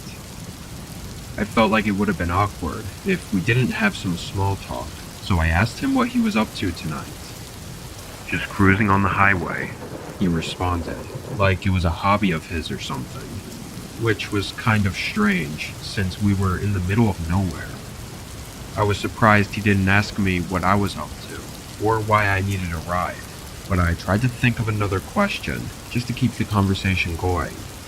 The man interrupted my train of thought, though, when he looked at me for a few seconds in the mirror. "You don't have any weapons on you, right? Just making sure I'm safe," he said, with again that odd smile of his. I said no, thinking it was a strange question to bluntly ask, but maybe he really was just trying to watch out for himself. I don't know, but after that I stopped talking. 10 more minutes went by as I just stared out the window before the man made a sudden turn off the highway and onto a dirt road. I immediately sat up and looked around, realizing this was definitely not right. "Where are we going?" He shot a quick look at me, then continued to drive without answering. I asked him again, more loudly, as the fear was building up. "Where are you taking me?" At this point, I knew that no matter what, the next time this car stops, I was going to bolt, so I got ready with my hand on the door. As he drove down this beaten dirt road, suddenly a small farmhouse appeared in the dim lights. Its front door was wide open, and the whole place looked like it was decaying and falling in on itself. Once we got up closer, he suddenly slammed on the brakes. I jolted forward into the seat, and the man instantly swung his door open and ran around to the side door. I swung mine open as well and sprinted out, heading right for the tree line. The man ran around the car and came running up behind me, but once we were in the woods, it was so dark that I could only hear his footsteps and could no longer see him, even though he was just 10 or 15 feet behind me. I took a sharp turn, getting behind a tree and holding my breath. His footsteps came right up past me and continued further into the woods. A whole minute passed before I heard his creepy voice call out for me. Over and over, he'd repeat the same lines in the same tone of voice. "Come on, let's go back. I'll give you a ride. I wasn't trying to scare you." It was extremely disturbing. Even worse, I never heard his footsteps go back toward the car, so I had no idea where he was, or if he was lurking in the dark somewhere nearby. I knew I had to leave though, so I started quietly walking in the direction of the main road, or at least what I thought was that direction. I really couldn't see anything, but once I was deeper in the woods, I pulled my phone out and turned the brightness on low. Somehow, I happened to have service now. I almost wanted to cry from the relief. I dialed 911 and had them track the call so they knew where I was. Thankfully, I made it back to the main road and met 2 officers there. By that time, the man and the car were somehow gone. I don't know how he managed to get out of there without being seen. As for the farmhouse, it was just what it looked like. Some old, abandoned place, which makes it even stranger that the man knew exactly where it was and turned into it on purpose. I have no idea what he was going to do. I'm just glad I didn't have to find out.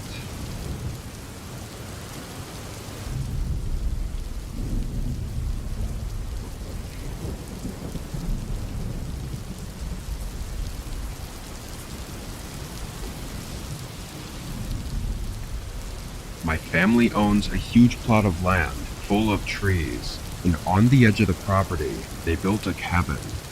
Compared to the main house, it feels a lot more closed off in the woods. This year, I took a trip up there around the end of October to see my parents and siblings. With the house being full, I volunteered to stay at the cabin for the few days I was there.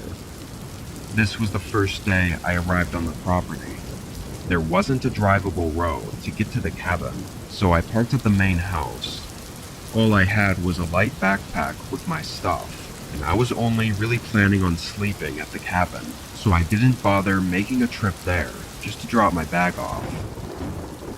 Around 5, we had what I guess was a small party, as it was the first time in a while that all of us were together. We had some food and drinks, and shared updates on our lives. It was a good time, but it definitely wore out my energy after a few hours. I told them I was going to head out to the cabin for the night and get ready for bed, so I threw my backpack on and left through the back door. The trail to get there was very thin. It was about a 10-minute walk. I hadn't even thought about the dark though. There were no lights or anything along the trail, so I had to put on my phone light just to see where I was stepping. A little ways down, I randomly heard a stick snap behind me. I turned and looked at the path, but my phone light was awful and barely lit up anything. I figured it was nothing and kept walking. Only a couple seconds later though, I heard it again. It was like as soon as I started walking, something behind me started walking too, like I was being followed. "Who's out there?" "Alex, I know it's you. Not funny, bro," I called out. hoping it was just my brother being annoying. I knew if it was him, though, he would have been cracking up by now. I felt really uneasy as the suspense of not being able to see anything really started getting to me. I kept walking, moving faster now. I heard leaves crunch several times as I continued making my way to the cabin, though I didn't turn around, knowing I wouldn't see anything anyway. I hoped it was just my mind playing tricks on me. Maybe I drank a little too much. Whatever it was, I didn't want to be out in the woods any longer, so I hurried and finally made it to the cabin. I unlocked the door and got in, locking it behind me. After tossing my bag on the floor, I rubbed my face out of stress of whatever I just experienced. And just then, a subtle sound came from the other side of the door. It was someone turning the knob and trying to open it. And right after they figured out it was locked, they banged on it. Not just knocks, like full-on hitting the door. I almost fell over just from the jump scare of it. They kept banging on the door though, and with nothing else to do, I walked up and looked out the thin window on the side of the door to see who it was. When I did, I saw a man wearing a dark jacket and heavy boots that I'd never seen before in my life. I only looked for a moment before his eyes shot over at me. They were full of rage, and he immediately followed up by pounding on the window. Then, out of nowhere, a voice yelled from the woods. The man paused, then sprinted in the opposite direction. About 30 seconds later, I checked out the window and saw my brother Alex running up to the cabin. I guess he happened to see the guy come up behind me as I started walking to the cabin, and after asking my parents if they knew him, he immediately came running for me. To this day, we've never seen him again, and don't know what he was doing out in the woods on our property, or why he was stalking me. That night still scares the hell out of me to think about, though.